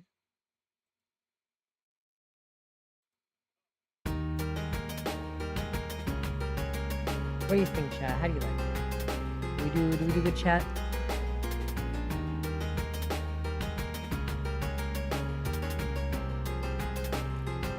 I'm gonna click on this and I'm gonna see like corrections. Oh, no corrections.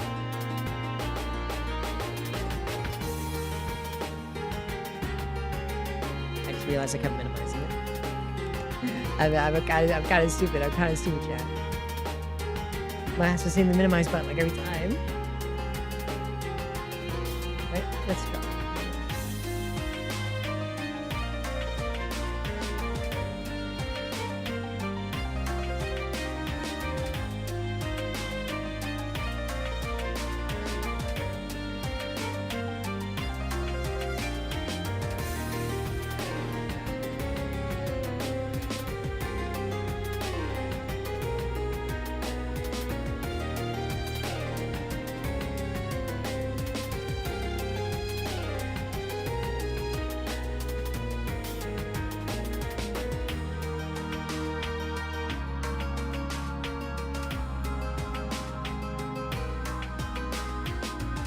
I think it's good. Let me see. We got any pies from around? You guys have a table. prime. Slap that prime on the table like a big fucking cock. Show What the everybody that you heck? have a big fucking dick today and slap that prime on the fucking table right now.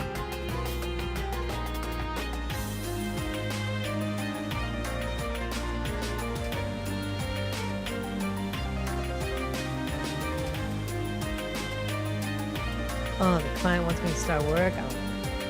I'm tired. I'm hungry. Let's see if Sherry's live. I kind of want to rate now. Coloring took a lot out of me.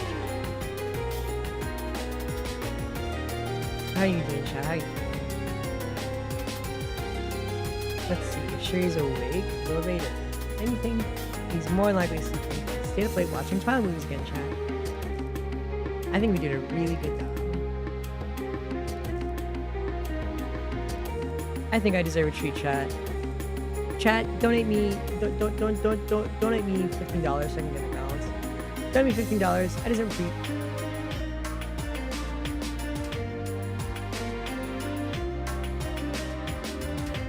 Is she alive or is he asleep? The punch one. So I'm not using like any weapons or Alright, he is live. Alright, I will send you guys over to Shiri. Thank you all for stopping by. I appreciate you all very much. Mwah, I love you, and I will see you tomorrow. I'll probably relax, eat my food, and then maybe work on these commissions I just got paid for. I just got paid for more commissions. So I will work on those probably off stream, because I want to take a break.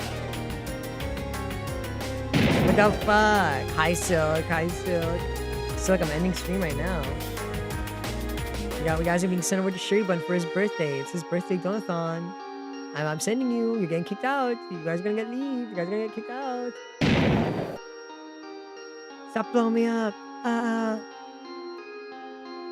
Good night, Zach. Good night. Good night. Enjoy Shiri. I'll probably be dragged there, maybe. Goodbye. Goodbye. Stop blowing me up. Stop blowing me up. Goodbye. Stop blowing me up. Stop blowing me up now. Okay, bye. Bye, chat. Bye, chat.